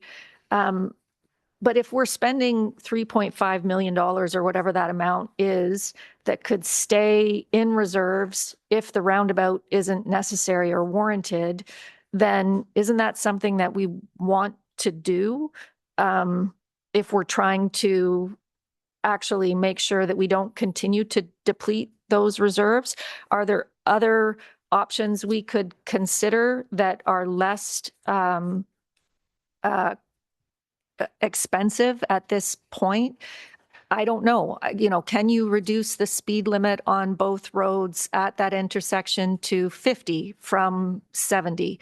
I know north of Goderich, there is an intersection where you come to the intersection, it's in the middle of the country, but you have to slow right down. It doesn't matter what road you're on. And, you know, I understand that once you're headed on a course, you want to stay the course and get to the end of the project. But I don't think we should be afraid to change course if it helps us solve some of these financial issues. And if the safety question, the answer to that safety question has now changed. And we don't have the answer to that yet. So those are my comments. Thank you. Hey, Ron, was there anything you wanted to address with that question? Yeah, thank you, Mr. Warden, through you. So all of those options are open for discussion. I would just caution that if there's any discussions around changing the approach from a roundabout, that be taken back to the consultant that designed it to get their formal comments and be brought. A lot of the comments that were made at the last meeting were very technical in nature, and there's good explanations for it. It's just hard to explain those verbally, all the background with traffic counts and collisions. So if we want to change the approach from a roundabout to a four-way stop or look at speed reductions, that should be supported by a technical study again. Councillor Vanstone and then Councillor Dietrich. Thank you, Mr. Warden. And this would be through to Michael. If we move this down the road, are we not just moving this problem to the next council that has to deal with it in a year's time? Because your prediction shows me that there's going to be increases for the next 5 years unless we do something different. So I don't want to just keep kicking the can down the road. So anyhow, I'd like that clarified if I could, please. I believe Michael will clarify that for you, Councillor Vanstone. Through yourself, Warden. I do feel that we would just be, if we defer and construct in the future, we are just passing the problem to a future council. If we cancel outright and you leverage the funding for existing infrastructure, that would help. It doesn't change where we have to end up in 3 years, but it helps mitigate some of that pain to get to where we need to be. It provides a bit of a funding cushion. But just a deferral with future construction doesn't change where we have to be. This, I'll leave it at that. Councillor Dietrich and Councillor Klopp. Thank you. I guess my question, in this motion, source water protection's in there for taking out $400,000. Does that mean the program's gone, or does that mean that the reserve money can be used? Could I get that part explained, please? Past Warren Ginn, could you explain your intent there? Yeah, my understanding is there's a surplus of 400,000, so we'd still have $500,000 in that program for this year. That extra surplus that's sitting there, yeah, we'd cut the budget by 400,000, replace it with $400,000 surplus, I guess is what I'm saying. So if the program stays, just the surplus disappears. And just to address Council Vanstone's, it's because of those ongoing pressures that I say that we levy for the $2 million and carry that forward on the road budget to help in future costs. But I just think, like, if we take 1.6 off of the 57 at the bottom of our chart there, we got an increase of $2 million. We've got 1.6 coming out, then that should get us to a rate that's acceptable to people. Mike is prepared to show that to us now. Please, Mike.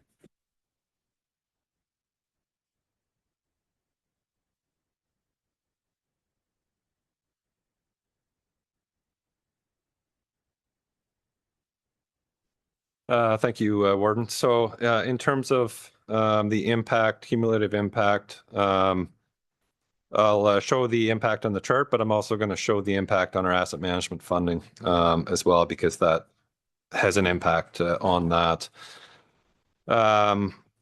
So we have removed the court security. And I actually should say, in terms of what's already come out of the budget, the staff savings that we incorporated, that 600,000, that 1.16%, that's already out of the budget. So those are our conferences, staff training, consulting, different things like that. That's already factored in the 8.72%. So I've adjusted, I removed the court security. We keep in the chart as an elimination item the wire asp, and then we have the deferral of the roundabout plus the funding adjustment with the deferral. So, and if we leverage the reserve for the full 400 for the water source, that brings us down to 5.75%. with a tax rate impact of 4.06%. So it is, so 575 and 4.06. But I do need to make council aware of the impact on the asset management funding for public works. So if we do that, so our levy right now for public works, and I mentioned this last meeting, we have $5.3 million that we're raising of our own money for public works each and every year. If we had, so by doing this little this funding adjustment where we're actually leveraging additional 1.2 million in this year's budget above and beyond what we're already doing, we're actually lowering the amount that we're raising for county funds to 4.1. And I apologize, it's probably a little hard to see here, but I'm just going to explain the numbers. So we're only raising 4.1 million of county funds, of which 583,000 of that is debenture repayments. So if we're looking at new money for public works that we're going to have for 25 and then 26 going forward, 3.5 million plus just our straight annual allocations for our funding of 8 million, that only leaves us with 11.6 million in terms of available funding moving forward. We need to be in that $20 million range in the next 3 to 5 years, unless we just have a further discussion about service levels of our roads, and maybe that's what we have to do. But we only will have of county funds or available funds, I'm going to say I'll round up to $12 million. We could probably manage with that if we're looking at debt financing and different things like that, but there's a cost to that as well. So I think we just need to be realistic. I've stressed time and time again, we've got here because we have an operating problem, not a capital problem. We only have $10 million that we have in our budget that we're raising for capital. And it's been the easy, way to solve some of our problems in the past. And we're not there yet, but we will be running out of time at some point. It's not today. It's not crisis mode today. I'm not here to panic. We don't have any money today. We do have reserves that we can leverage as well. But the reality is, we will be facing a challenge similar to what we had in 2004 that we're going to have to address at some point. And I just wanted council to be aware of that. So again, not a crisis today, but it could be if we don't manage it properly. Thank you, Michael. I have Councillor Finch, Councillor Klopp, Councillor Basnet, past Warden McClellan. Thank you, through the warden. This deferral is actually creating more confusion, and I think we slow things down. I think we need to go back to the line by line that we had. It was more understandable. Deferring the roundabout or anything else is just truly not leadership in my mind. We've arrived. We now need to make a decision. So I'm not in favor of deferring anything. Go back to where we started here. Councillor Klopp, please. Yeah, I'm not in favor of the motion. I get the councillor wishes to say, I don't want to fix the problem. That's what this motion says. We've heard from the treasurer for 5 years. He mentioned 2004. In 2004, we kept believing the province when it said we're going to take away funding, we're going to download a lot of programs and we were told, and they wanted to get elected, and they kept saying, we will cover the ambulance and forget about what we did as a council on our stuff. And then that council, finally, the treasurer said, they're not coming with the money and you've got to have 20 and 30% increases. And, there was a lot of councillors then reminded, make sure you don't take out of reserves. For every dollar, you got to put 2 back. We are going to be in a bigger crisis next time. This motion just doesn't cover it. And it's not about the roundabout.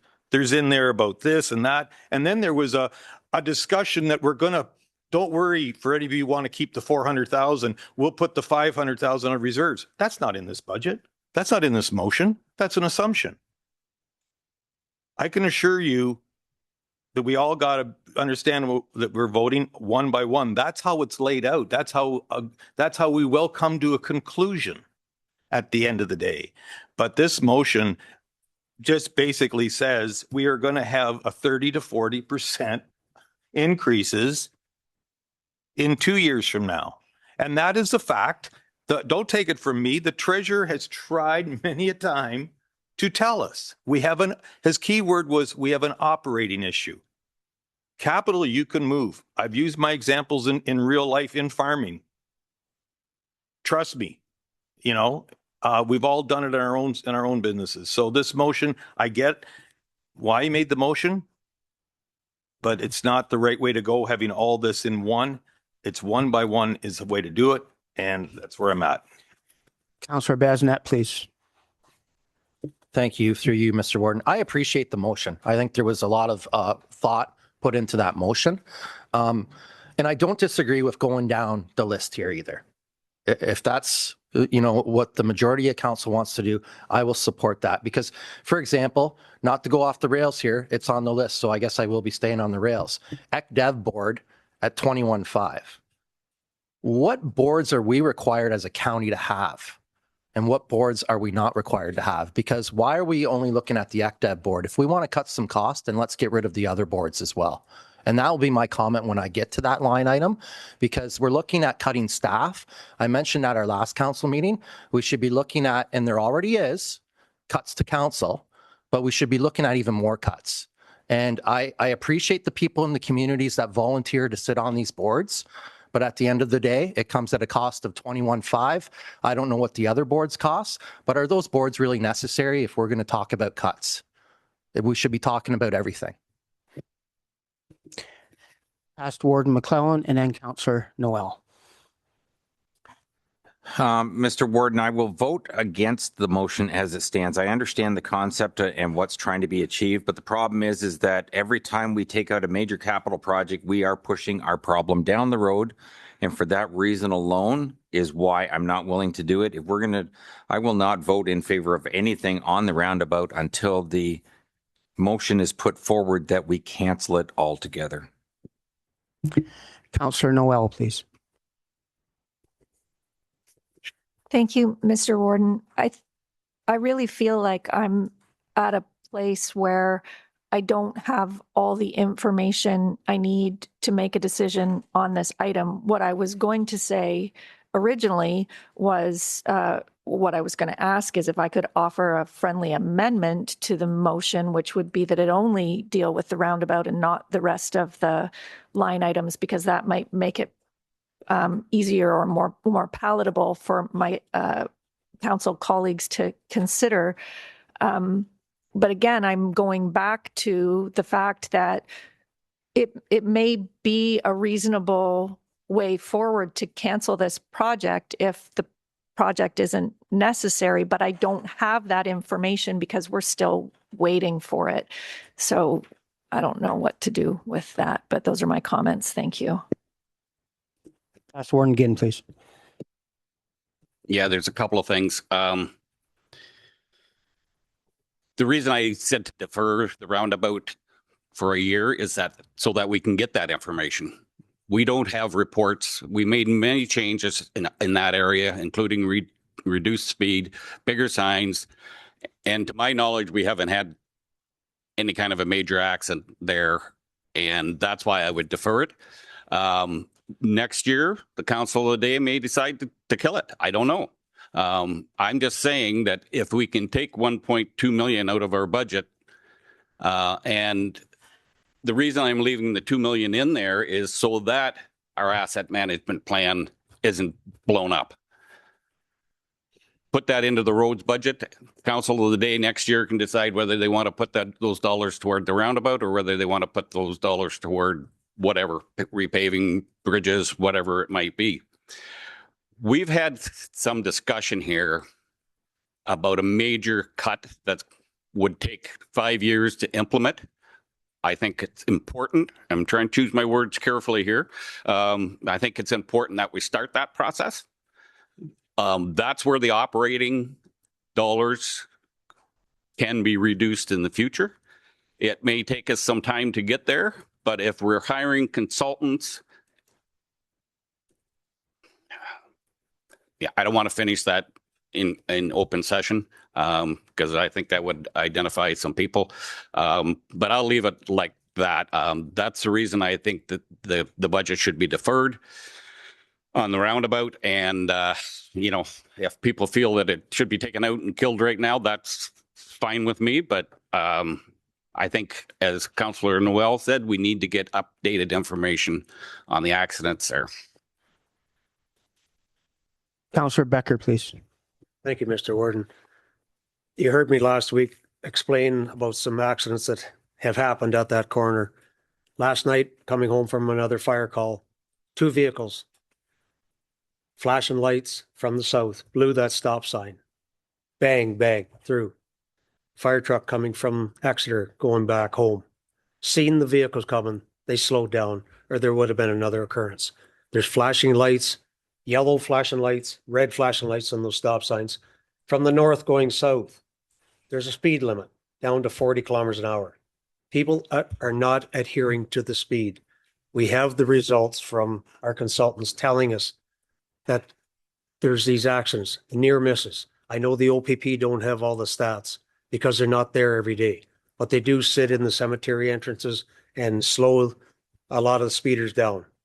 But it's the ones they don't catch that are going to cause the problems, and who carries the liability down the road when we don't address the problem that's out there in front of our noses.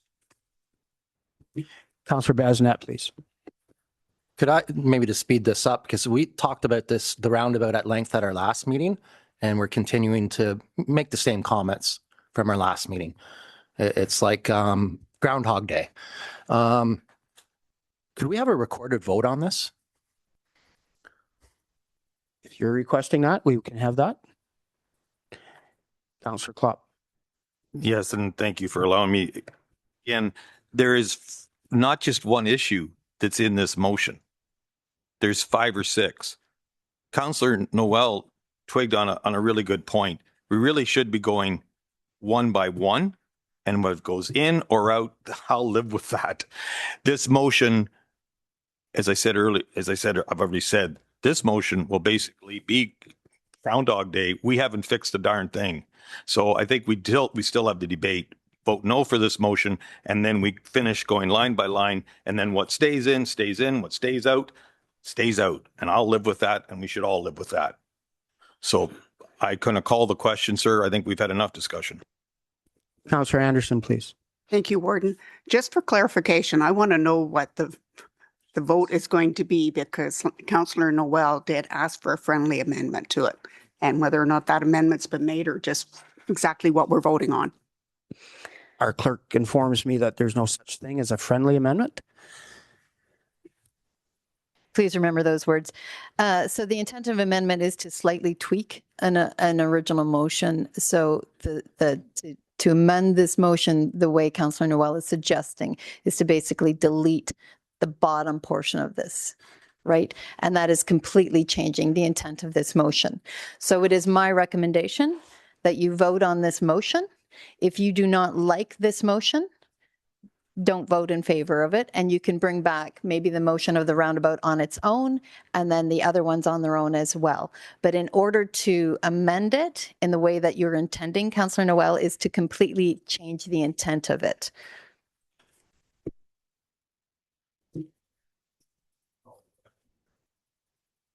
Past Warden again.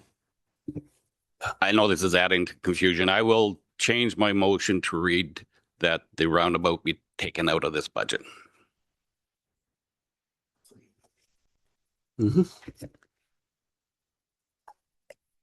You're suggesting that you're going to make a motion not to defer the roundabout project, but to remove the roundabout project? Correct. And are you interested in the remaining part of this?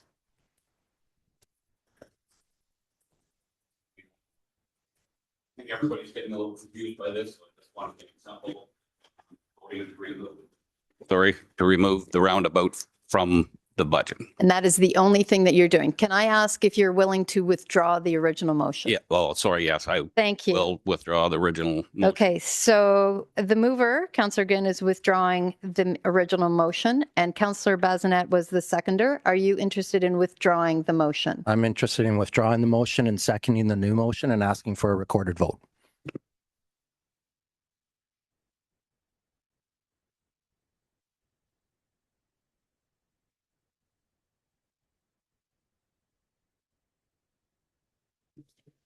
Councillor Ginn, are you saying that the Council of the County of Huron remove the roundabout project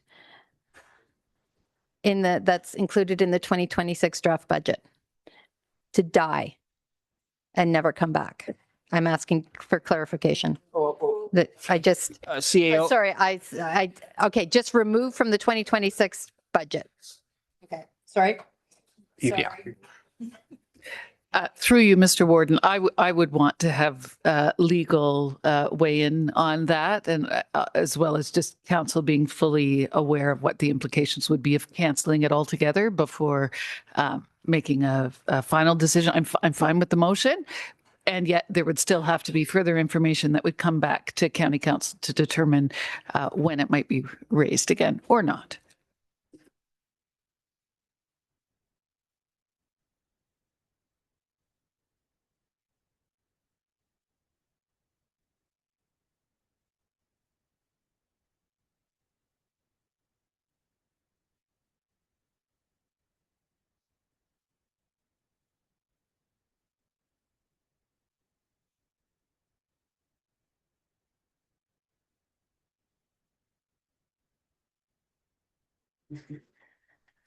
Okay, go ahead. Just with consulting everybody up here, Councillor Ginn, the Council of the County of Huron remove the roundabout project from the 2026 draft budget pending legal and funding review. Okay. We have a mover.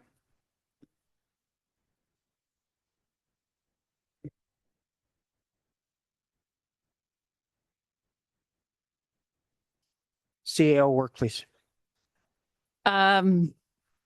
It's a fully funded project, so if this were to pass, it doesn't change anything. So we would need to have a clear sense of what the true intention is of County Council if this is to pass. It's been seconded, just to be clear, for discussion. Yes, it has. Councillor Bazinet.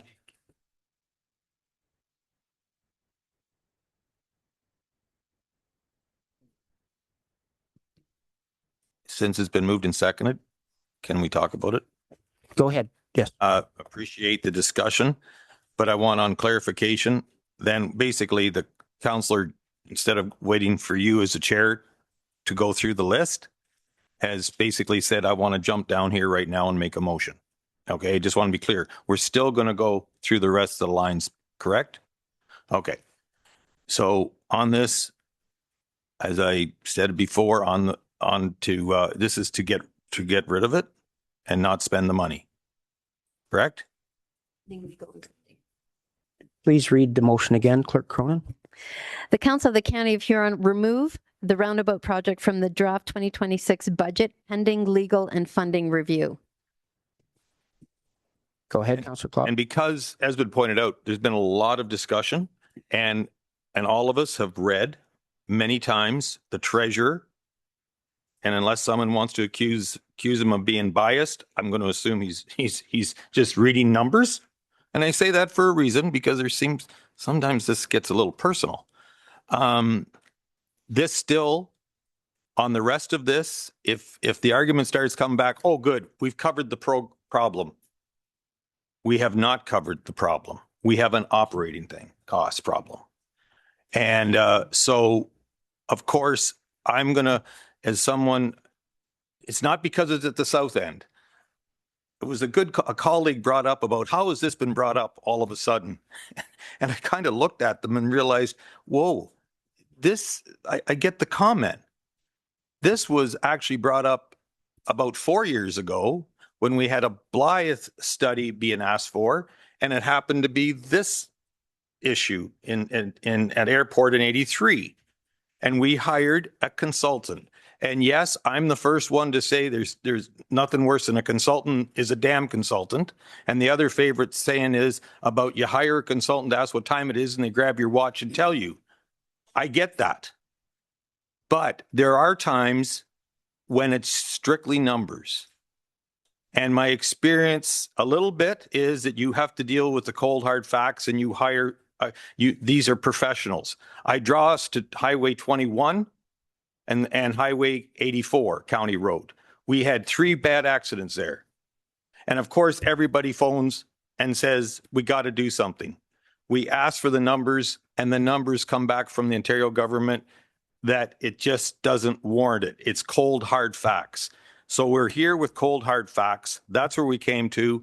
I'm going to be consistent and still not support this motion to kill it, because not only just about lawyer stuff, but then I will have to say we don't need to hire consultants anymore on this subject.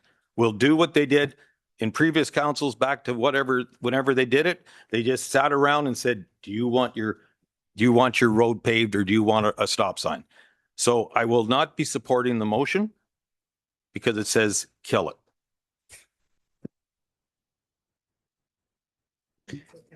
Councillor Finch, please. Thank you.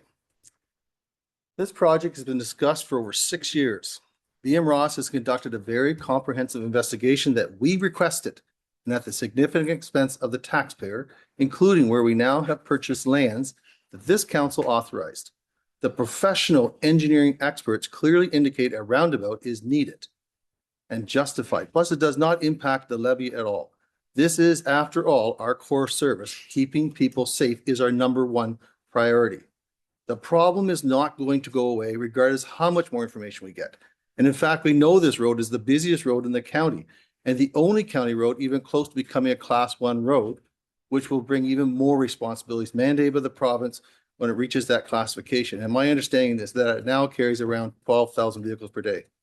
Airport line is considered the back way for those traveling back and forth from London to Huron County. And the reality is they use it to bypass Exeter and Clinton because people are in a hurry. It is 40 kilometers of paved highway from Highway 8 to Mount Carmel Road. We cannot change that mindset or those facts. What we do know is who actually uses it the most is the residents from Blue Water, Central Huron, Town of Goderich, ACW, and Londoners. Members of this very council have even stated they use it to avoid the congestion in Exeter, and in some cases have provided personal opinions of the intersection safety that are completely contrary to the professional expert engineers at BM Ross. And remember, we are not engineers or experts, and I cannot stress that enough when it comes to public safety and public accountability. We represent all of Huron County, and as leaders, we put our county hat on for the betterment of all residents. We have approved many safety upgrades for other intersections, such as the one in Howick, and other traffic calming measures across the county. And I'm pretty confident, when the topic of public safety comes up, I'm the one either initiating the conversation, such as this roundabout, or making every effort to make our road network safer. And this time, after an exhaustive investigation by our professional expert engineers, it cost $3.2 million to do that this one time. But that is our primary responsibility.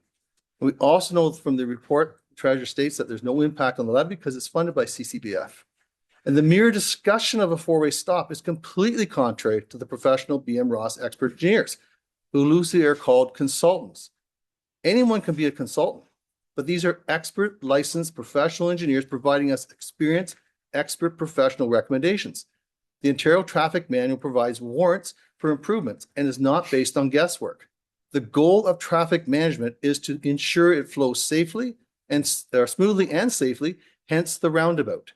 And we, as directors of a multi-million-dollar corporation owned by taxpayers, have a duty to ensure we are basing our decisions on evidence-based reports and not by hunches or personal opinions. We ask for reports on nearly everything. The expert advice we have is based on science and facts. Four-way stops were placed at intersections in other counties after a major collision, which the public considered a reaction to a problem that should have been dealt with before someone died. In this case, we are being proactive by conducting an extensive investigation by experts. Now is the time to follow through to finish what we have started. We have already approved this project in the 2025 budget, But as we know, it had to be deferred to 2026, where we agreed to approve it in this budget once the remaining items were completed, and they have. We're also aware that there would be pressures in 2026 and future budgets. But the reality is there will always be budgetary pressures, but this project still does not impact our levy at all, as I've said. And the number of collisions and reduced level of service are just that, a number of measurable collisions and reduced level of service rated at D. But it was not captured on any stat, and I've said this before, is most important is the number of near misses. Because unless someone calls the OPP to report a near miss, it is not captured anywhere. And I'm sure what Councillor Becker relayed to us just recently and last week about his encounter, that because he knew how dangerous the intersection is, he slowed down to avoid a collision. Because even with all the safety measures in place now, the vehicle still flew through that intersection, even with all the improvements. And again, last night, I was told the same story as Councillor Becker talked about today, 2 vehicles going northbound through that intersection. Another example where this was not reported to the police, because what can the police do? It is an engineering issue, and that is our responsibility to fix it. Going through that intersection can be as innocent as when people are just daydreaming and not paying attention, or worse, deliberately done. I believe we need to trust the experts and not let our personal, unqualified opinions interfere when it comes to public safety. I also feel that staff have included it in the budget for that very reason, and we need to trust them as well. And we've heard that said at this table before, trust our staff. But it should be noted the MTO is currently investigating a potential roundabout at Dashwood Road and Highway 21, making it clear the need to continually invest in this road network. Highway 23 and Perth Road 20 is also looking at a roundabout.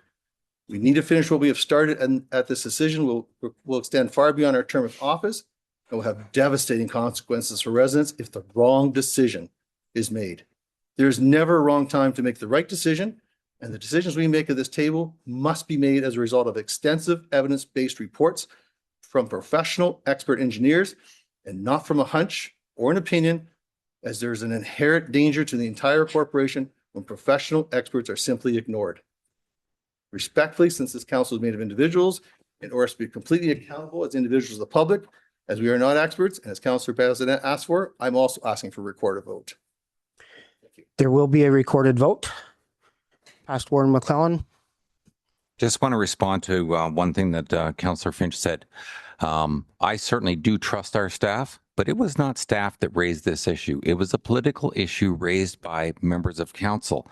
And in fairness to staff, and I don't have a problem with this, they're not giving their opinion on what we need to do with the intersection. They're only responding to what consultants have commented on.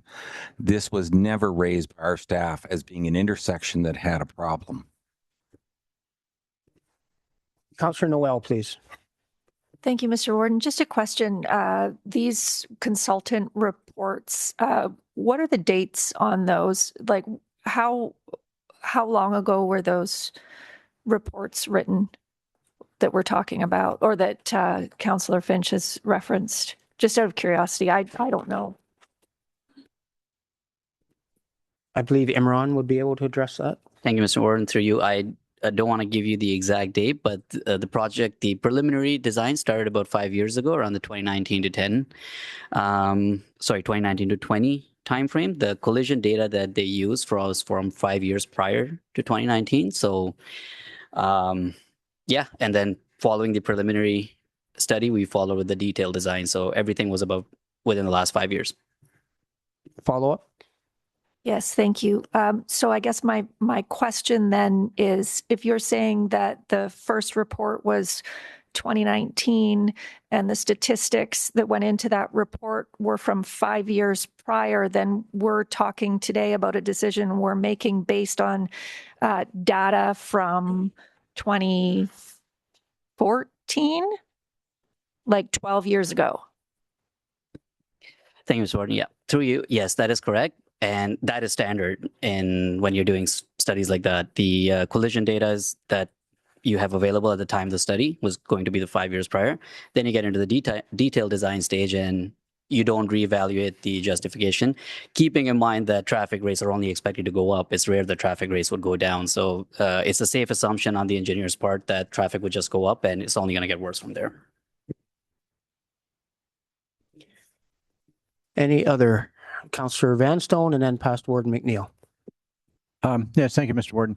I think I just want clarification on the motion because it says to remove it from the 2026 budget, does it not? And if that's the case, then we would be able to revisit this when we get the statistics in from the lawyer and the others. So, okay, I just need that clarification. Thank you. Past Warden McNeil, please. Thank you very much, Mr. Warden. And I just had a question, and that is, we've been told that removal of this project will have no effect on the levy. Can those dollars be redirected to any other projects that would affect the levy or not? Michael, please. Through yourself, I would have to look at the projects that were available. We would not be able to take the full 3.2 million and apply it to existing or to 2026 projects. For our gas tax agreement, there's a incrementality provision that we have in there that we can't go below $2.2 million in terms of our own money. If we were to pull in the full 3.2 million, we would be below that threshold and not in compliance with our gas tax.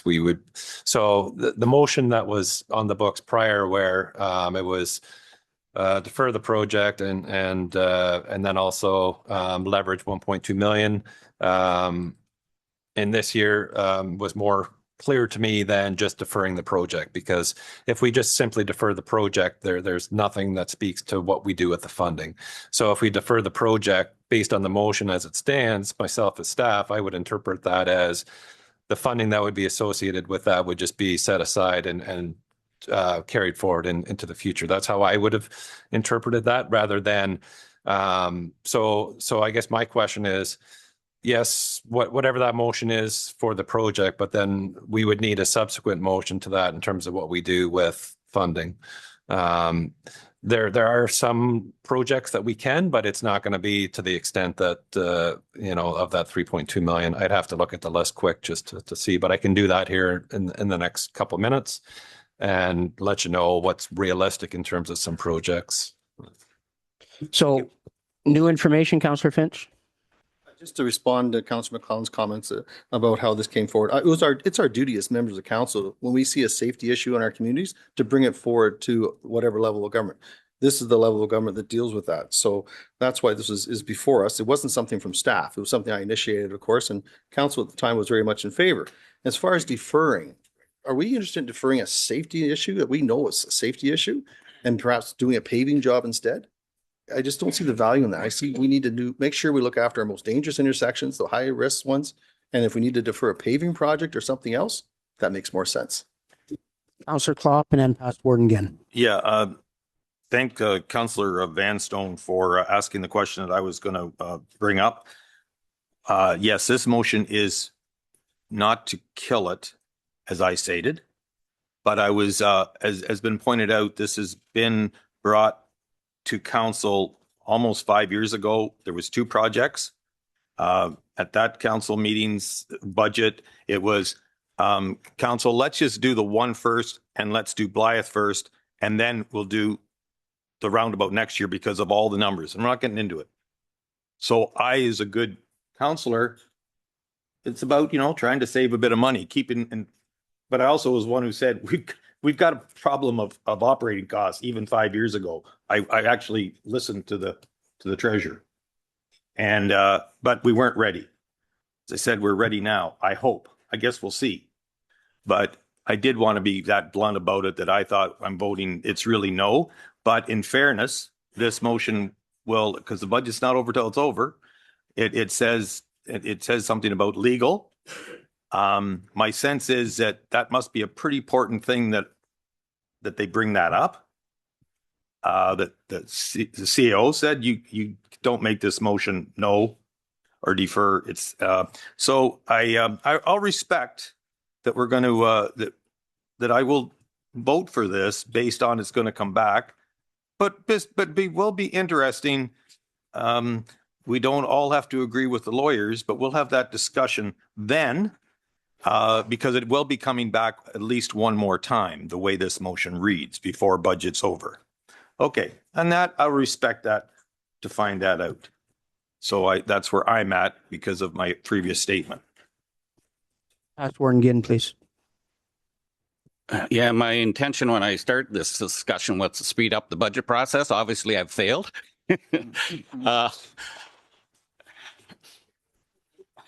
And I decided to condense the motion. Quiet in the room, please. But that doesn't stop further motions. And I would expect further motions as how we're going to deal with these dollars after this one. It seemed to get more and more confusing all the time. So I thought I'd just keep it very, very simple and say stop the roundabout this year, and then we can decide how we're going to put those dollars into our budget and into asset management plan and in, to other road work this year. CAO Work, please. Thank you very much. Through you, Mr. Warden. It is not our intention to bring a report back prior to a budget being finalized for this project. We would be pulling it from the 2026 budget, and it would be up to this council to receive further information over the course of the year.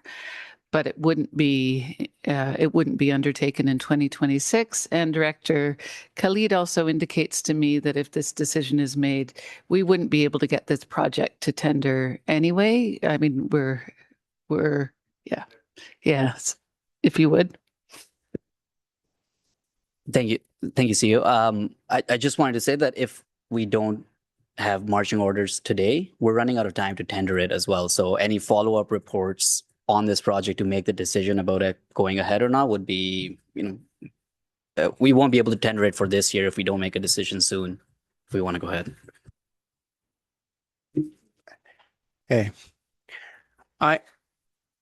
Councillor Clark. New information. So basically, my comment to be stark about it was this motion basically does kill it for this year then. Probably not the best use of words, but that's the concept, yes. You're right. Will be not happening. Could be deferred though, based on lawyer comments, etc. To be fair to everybody. Okay. Okay. I am not. No, you're not. The clerk is going to go through a recorded vote. Absolutely. Moved by Councillor Ginn and seconded by Councillor Bazinet. The Council of the County of Huron remove the roundabout project from the 2026 draft budget pending a legal and funding review. I will be reading your name at random. Yay in favor of the motion, nay in opposition of the motion. Councillor Bazinet. Yay. Councillor Van Stone. Yay. Councillor Finch. No. Councillor Klopp. No. Councillor Dietrich. No. Councillor McNeil. Yes. Councillor Becker. Nay. Councillor Ginn. Yay. Councillor McClellan. No. Councillor Noel. Yay. Councillor Harding. Yes. Councillor McClellan. Yes. Councillor Heffer. No. Councillor Anderson. Yay.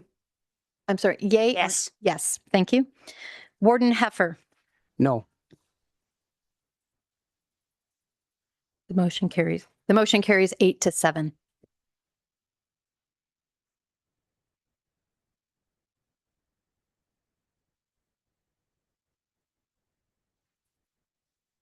So we're going to take a recess right now, please.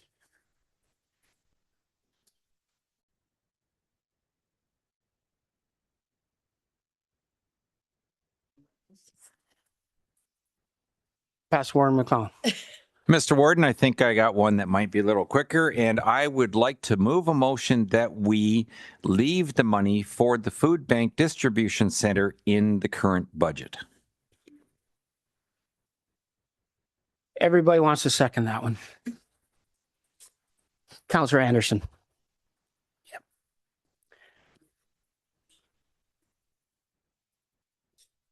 Those in favor? That is carried. And before we go any further, our CAO is going to give some words for us. So County Council, just looking for a bit of clarity in relation to the funding for the roundabout. As it stands right now, the cancellation of that project in the 2026 budget doesn't have an impact on the overall levy. What I would suggest is that it has been identified that a range of $1.1 to $1.6 million of that project could be reallocated. OSIF dollars could be reallocated to other projects. And it may, as it stands, again, that wouldn't happen without direction from County Council. So I'm throwing that out there for your information, and do with that what you will. Councillor Klopp and then Councillor Basnet. As it's a capital item, and if it isn't spent, it's still our reserve for the road department is poor, to say the least. So that 1.5, if it's there, it's there. If we get back a report that from over the next 5 months that our lawyer says there's no issue, you can cancel it. There's no issue at all. Then the council of the day then will make a decision, because that motion says basically defer till we hear. It was brought up that it will not happen this year. But so this 1.5 million, I think councillors don't just take it as like at your own business. There's some money there, but you got to keep your eye on the ball. We're 30 to 40% tax increases on our operating side. And that's what we're working at in this budget. So appreciate the information, but it's just like that 900,000 that we knew was there, but we didn't realize it in the water source protection. Isn't that nice that it was in a deficit of 900,000? But that doesn't mean, wow, everything's fine, let's drive on. As been pointed out by a few councillors, that's what we've been doing for about 4 or 5 years, and that got us into the mess. So appreciate there's 1.5 million. Won't that be nice for a change if we got some money over the summer? Two of us remember here on council when we got a call from the from our old folks home, seniors home, that the system was put in and engineered, worked out that it failed, and it was the water system, and thank goodness we had a reserve, the sprinkler system. Councillor can remember that. There's 2 of us were on there. My heart sunk. That wasn't in the budget, and it was a cool 1 million. And back then, 1 million was a lot of money. But then the treasurer said, well, the good news is we put a reserve in it every year for the homes for future costs, and we had 1 million. Now, that's one of the reasons why we're a little tight, but thank God we had 1 million. There could be something come up that we may need that money this coming year. So let's just appreciate the good news, but let's not start worrying about it in this as we go forward. Thank you. CAO work, please.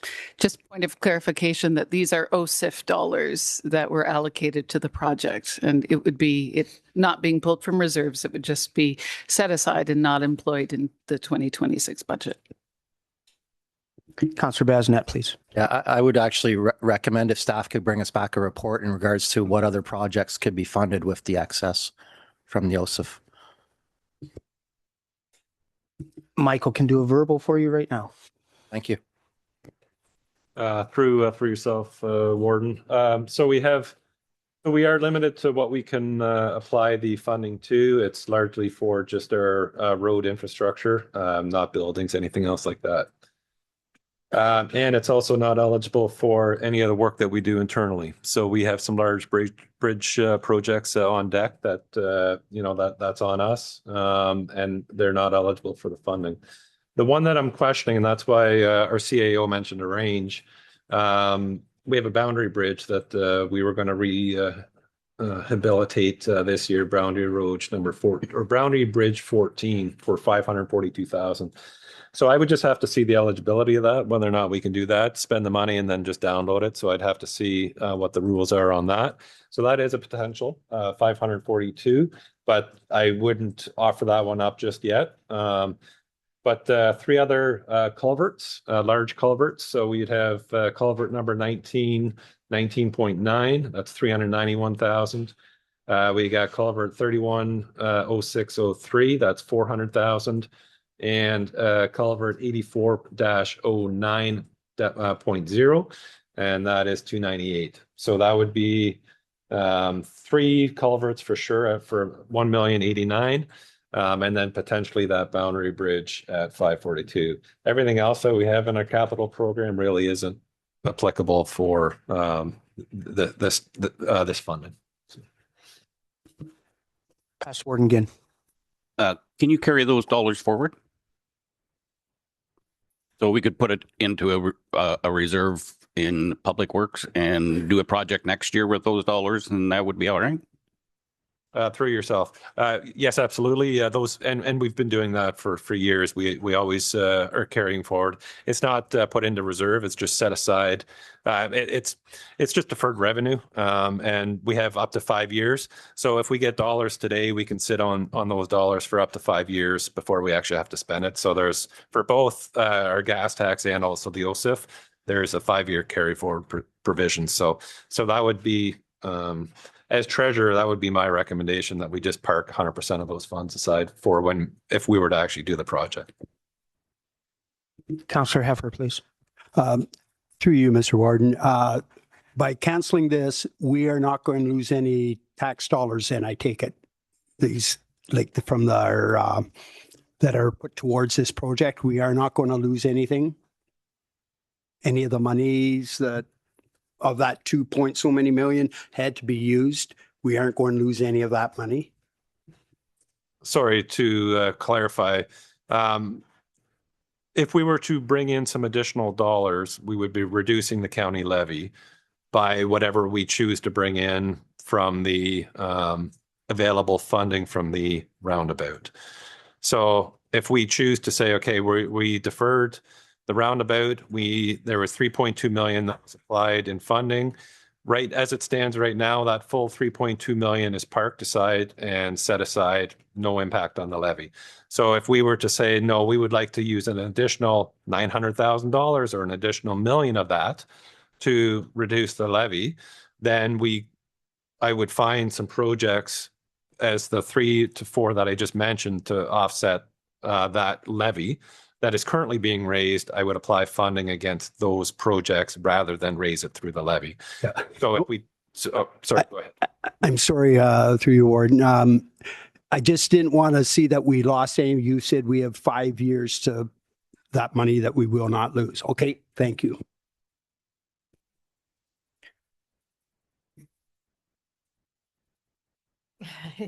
Past Warden McClellan. Thank you, Mr. Warden. If the questions are all done from that portion, I'd like to. Oh, they're not. Sorry. Past Warden McNeil, please. Yeah, thank you very much, Mr. Warden. So for clarification, we could utilize projected between 1.1 million and 1.6 to this budget. In terms of available projects that we have on deck, yes, it could be. But again, yeah, potentially. Yeah. Yes. Thank you. Past Warden McClellan. Thank you, Mr. Warden. I want to get through this list so we can then have our final discussions. The water source protection on there. I'm not talking about sorry. Something urgent. Thank you, Mr. Warden. If I may, water source protection was one. I had 4 line items that I have a number of questions about that I believe can only be answered in closed. So I wonder if it would be appropriate to either hold that comment or question until we get to closed or go into closed earlier rather than later. I just wanted to raise that if I could, please. So I would suggest if there's something on the list, we're going to keep moving through the list on block item by block item. If there's something like that comes up, make us aware of it, and we will defer that discussion to our closed. Hopefully this motion doesn't have a problem for Councillor Noel. My motion is that we remove the $400,000 grant or take it out of the budget for the water protection program. We can, after we've gone through this entire list, we can discuss whether we're going to use any of the reserve monies that was in that account for future programs. This is just to remove it from raising $400,000 this year is all I'm referring to, which was the recommendation from the staff. I'm not talking about the program itself. I'm talking about we don't raise $400,000 in the levy. CAO work is going to respond to that, please. Point of clarification, that is not the recommendation from staff, but certainly that is an option available to County Council. I'm sorry, was this list here not a recommendation from staff? No, but employing reserves for it, that is not a recommendation from staff. However, that is certainly an option that council may wish to consider. Okay. I just want to go along with the list here that we do not raise 400,000 on the levy this year in the budget. That's my motion. So if we were to address that, Councillor Noel, are you okay with that, or do you want to hold that?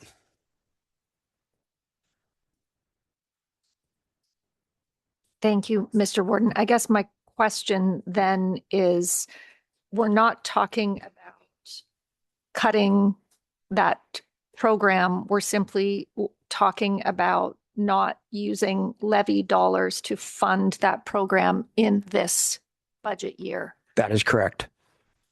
I'm okay with that discussion right now. Okay, so I take it, Councillor McClellan, that is a motion.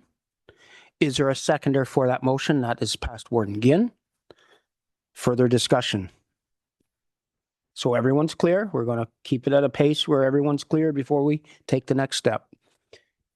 Then that motion then would mean that we are not.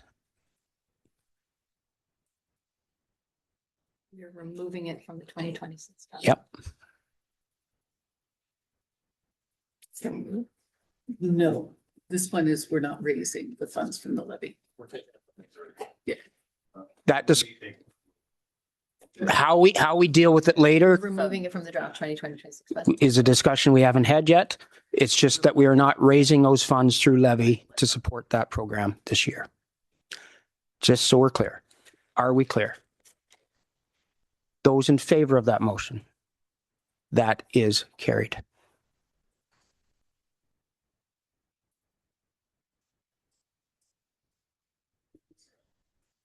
We okay to move on to the next block item? Okay. Mr. Warden, my intent was we finish this list and then we can bring back any other discussions of how we want to move forward, whether it be roundabout money or fund this program. We can do that after we complete the list. That is my intent as well. Next block item on the list is ECDEV SLED program. Councillor Noel. Thank you, Mr. Warden. Both ECDEV SLED program and ECDEV board are items that I had questions about that I believe can only be asked in closed. So we are going to move down to block item Public Works Consulting Project County Road 83. Remind me again what that is. Imran, please. So, through Mr. Warden, this is the intersection. Yep. So this was, I think this was raised at the last meeting too. If the county has any other intersections, problem intersections that need to be looked at. Obviously, over the year, we were under the assumption we'd be proceeding with the roundabout. So the two intersections that we identified were presented in the budget for just a similar preliminary review of the safety. These are the two intersections are County Road 83 and Huron Line, and there's one on 15 and 8. Both have had collisions and safety issues, near misses reported to Public Works staff. So this was just the next step in our approach. We've tried everything internal, like the other intersections where we work, and we were just looking at further options as to whether it's the four-way stop or something further more significant needed. Now that the roundabout is not going ahead and it being more of the intersection that we've got a detailed design completed on, we already proposed one to be deferred, and I think we can probably defer the other one too that's in the budget, just because I guess that's for council's consideration. Our intention was to have other problem intersections identified for future improvements, because they do take about 5 years. So the sooner we know what's coming down, we can start, designing and planning for it. So at this point, we don't know what's needed at these intersections. Yeah, so I guess long story short, there's two intersections that we're looking at. One is still in the budget. One is up for deferral as part of Mike's list here. And with the deferral of the roundabout, it's up for council's consideration if they want to remove the one that's in the budget as well as this one. So what is council's consideration on this item? Councillor Klopp. I'll move that we take that and defer it based on what I see of council and the positions that I've been harping on. So I'll see where it goes. So motion made that that item would be taken out of the 2026 budget. Is there a seconder? Past Warden McClellan. Discussion. Those in favor? That is carried.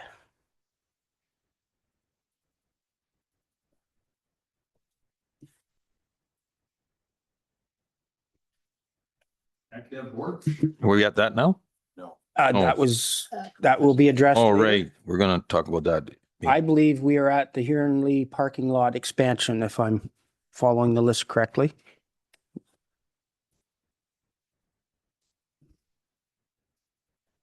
What?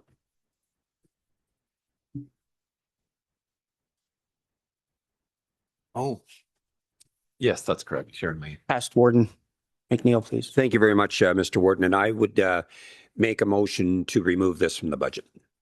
So a motion to remove the parking lot expansion at Huron Lee from the budget. Is there a seconder? Councillor Heffer. Clarification. Discussion. Clarification, of course. Yeah, so that's a capital project that was on the list, just to be clear. Okay, and I'll be supporting the motion, but just to be fair. Okay. Any other comments? Councillor McClellan, please. Thank you, Mr. Warden. Through you to whoever can answer this. Has there been any work done on this already in preparation, or is this a full-out project? Do you know? I believe Dana is going to address that. Through you, Warden. Yes, there's been some preparation, some surveys, and the tender is actually ready to go out, but can be held at this time. We've done the water studies, the environmental studies, those have been completed. Okay. Any other follow-up, Councillor McClellan, please. Thank you, Mr. Warden. I guess my thoughts kind of revolve around closed session. And I'll explain them then. Okay, that's fair enough. Then, did we have a mover and a seconder there?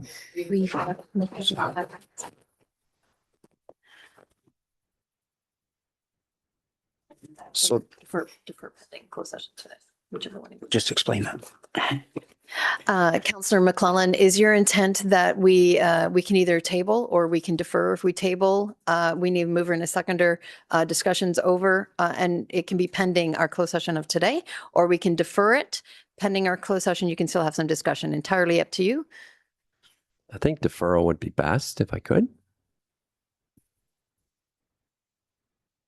So that is a motion to defer, and I need a seconder. Councillor Dietrich. Those, go ahead, Councillor. Again, with all, I didn't deferring till after it's coming back, deferring after our discussions in camera. That's what this motion means. That is correct. Okay, all right. Any further questions, comments, or clarification needed on this item? This motion, then, those in favor? That, hands up, please. That is carried.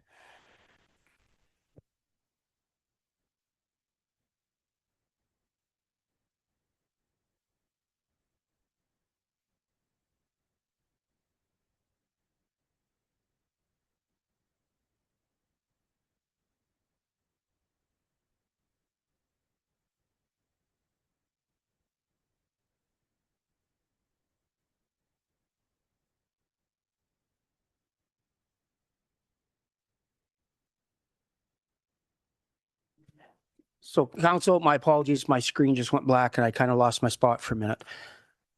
We have a couple choices here. We could go into close now and address those issues. We could continue with our agenda and finish the items that are on it and then go into our closed.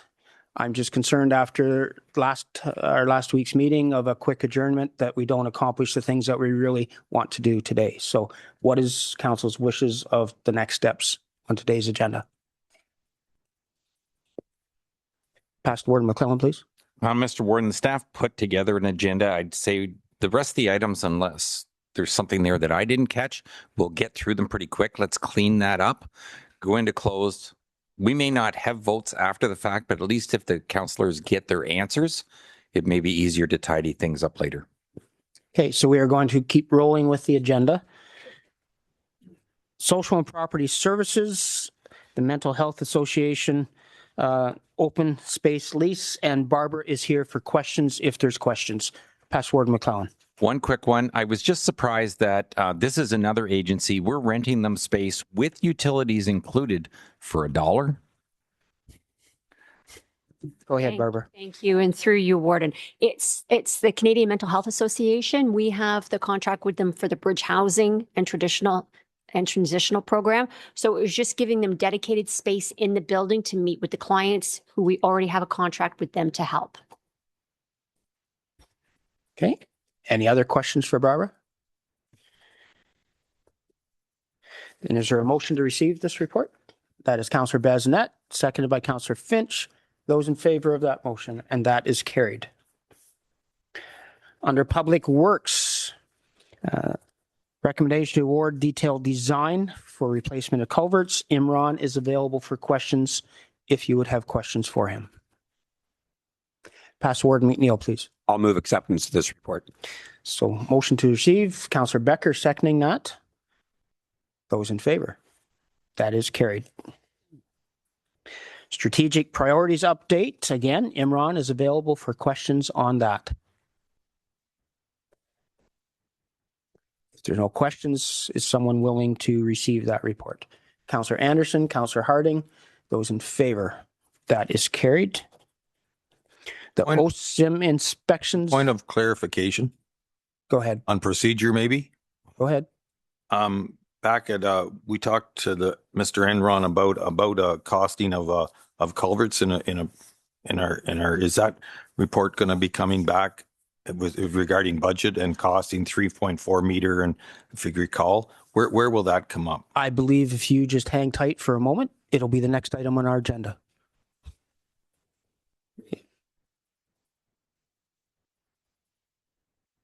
So, Councillor Klopp, do you have questions on that for Imran? Can you use your microphone, please? I am supportive of trying to save some money. Let's leave it at that. Is there any questions? Microphone, Councillor Klopp. Is there any questions for this for Imran? Past Warden again, please. Yeah, I have concerns about inspecting bridges when they're brand new and culverts. So my suggestion would have been, let's do it every 4 years for the first 20 years and then go back to every 2 years. And it just seems to me if the bridge has a 70-year lifespan. Now, I know we are obligated by law to do bridges, but for those culverts between 2.4 and 3, I think we can spread out that in the first years. Imran, please. Thank you, Mr. Warren, through you. Yeah, since there's no legislative requirement, we could certainly do that. I would say that the cost as is highlighted there, by removing those 32 culverts for OSIM inspections, we save about $5,000 every 2 years. And I do apologize. I think the number I used last time was a little bit overestimated. I think I quoted about 20,000. It's a 2-year contract, and I took the 2-year cost when I was giving that number. So we could inspect them every 20 years if they're new, when they're new. But yeah, the value that we get from those inspections every 4 to 5 years would be of value to the county to better plan. But that being said, like I said, there's no legislative requirement, so it would be a risk management issue basically. Councillor Klopp. Fair enough. I realized there wasn't as big a savings, but at the end of the day, I want to be clear. We inspect everything under 3.4 meters, our staff, correct? We have qualified staff to do that? Imran, please. Yeah, thank you, Mr. Warden, through you. Under 3 meters, yes, but there is a range there. There is a cutoff point where we don't inspect every culvert annually, and I think it's somewhere around that 1.5 meter range. So that wouldn't fall for any of these 32 culverts. They're all in the 2.4 to 3 meter range. These will get inspected annually visually by our crew. So yeah, we can do a visual inspection. Just the OSIM inspection is a little bit more in depth and gives you a little bit more information as to what kind of costs you can expect when you're coming up for rehab. And I appreciate that, but I'm prepared that I think we can have the staff do them up to the 2.4, whatever it is. The province says it has to be 3 and over. And I think that, you know, if down the road, you or someone in the office says, this one here is 2.9, I really want that we should have it checked by an engineer. I think the council of the day will go for that. I think it's better to ask, and we can save a few dollars each year. That might be a good thing. So I move that we take your first, I guess, is it option 1? You had 3 options. It was one more particular that you liked. That, I guess, was my only question. Imran, please. Thank you, Mr. Warren, through you. So option 1 is status quo. We would make no changes and keep inspecting the culverts. Option 3 was inspecting every 4 years instead of every 2 years like we currently do. So basically spreading it out over double the amount of time. So if we wanted to change it, it's the option for 20 years is not here for new culverts. So it we just have to come up with a new option and yeah. So Councillor Klopp was option 3, what you were considering? Yes, I was thinking backwards. I apologize. And is there a seconder for that?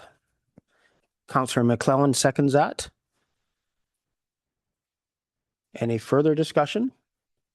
Those in favor? That is carried. Thank you. Imran's available for questions on the rates for the centerline painter.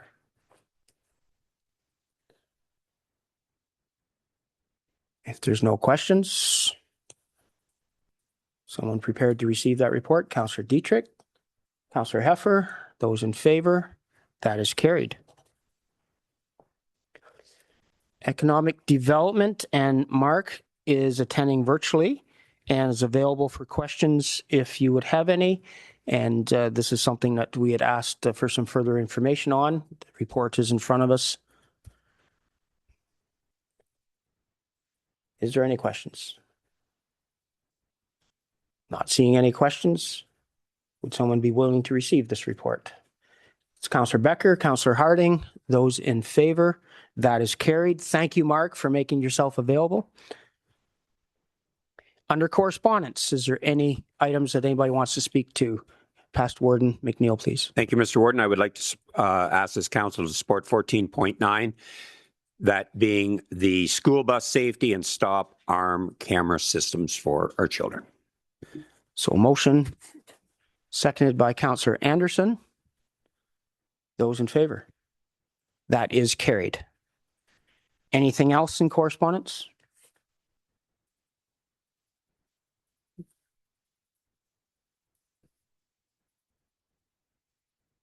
Then we need to accept the rest of the correspondence that wasn't specifically dealt with. Councillor Harding, Councillor Noel, those in favor?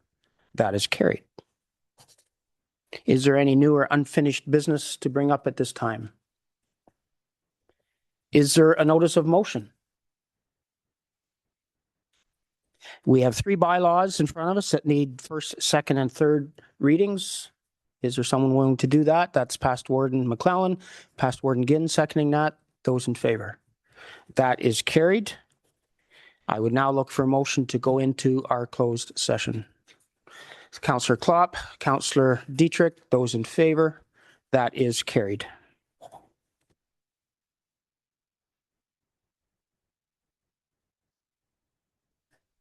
For those that are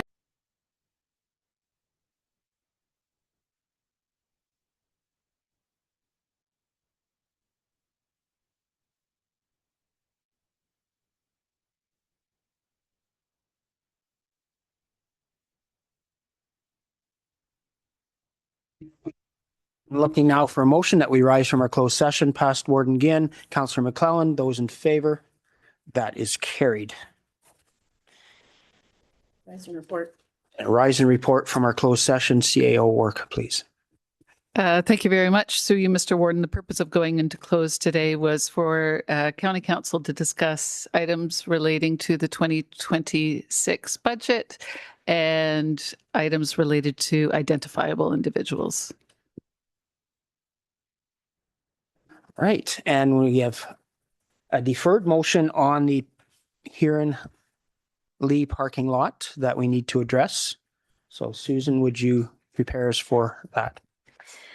This motion was moved by Councillor McNeil and seconded by Councillor Heffer that the Huron Lee parking lot expansion project be removed from the 2026 draft budget. Those in favor?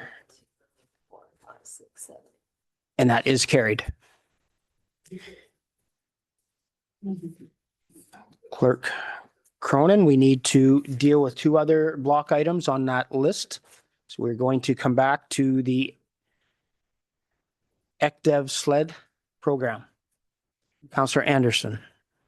I would make a motion to remove that from the budget. So that motion is made to remove from the budget.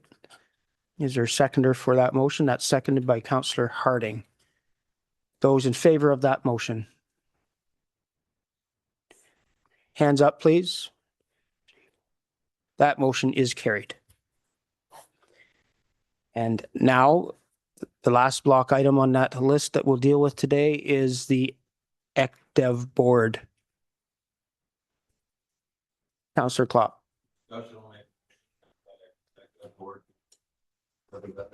Dissolved. I'll make the motion here that the board be off. Dissolved. Resolved, is that the right word? Dissolved. Be Okay. resolved. Thank you. And is there a seconder for that motion? That's Councillor Vanstone. And Susan, bit of process here that we need to address. According to the terms of reference for the Economic Development Board, we do need a 2/3 majority on this one. So I am going to ask that everybody raise their hand one way or the other, okay? I'm going to call the question. Those in favor, raise your hands, please.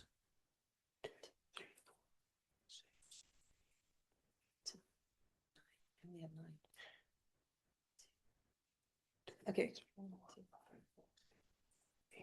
I have 9. We have a 9 in favor of that, and that is not a 2/3 vote. So that is technically a defeated motion.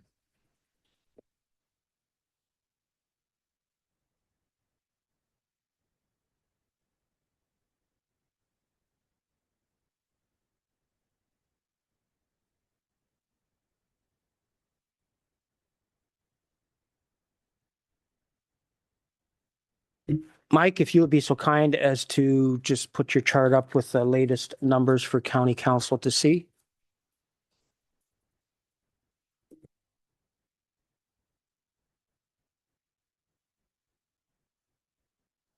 Through yourself, Warden. So based on all the items we have made or voted on, levy would be, and this, so I backed out the 13 non-union. That's the last item on the chart. So excluding that, it's 7.25% on the levy and 5.56% on the tax rate. And obviously, if we have the 1.58 million, that changes it to 4.4% on the levy and 2.71% tax rate. That's where we're at right now, or anywhere in between. So, Thank you for that, Michael. So I'm going to pull this meeting to a close and look for someone willing to confirm our actions today. Councillor Klopp, past Warden Ginn, those in favor, that is carried. And perchance, could I have someone willing to adjourn the meeting? Councillor Dietrich, thank you so much. Councillor Heffer seconding that. Those in favor, that is carried. We're adjourned. Thank you for your attention to today's meeting.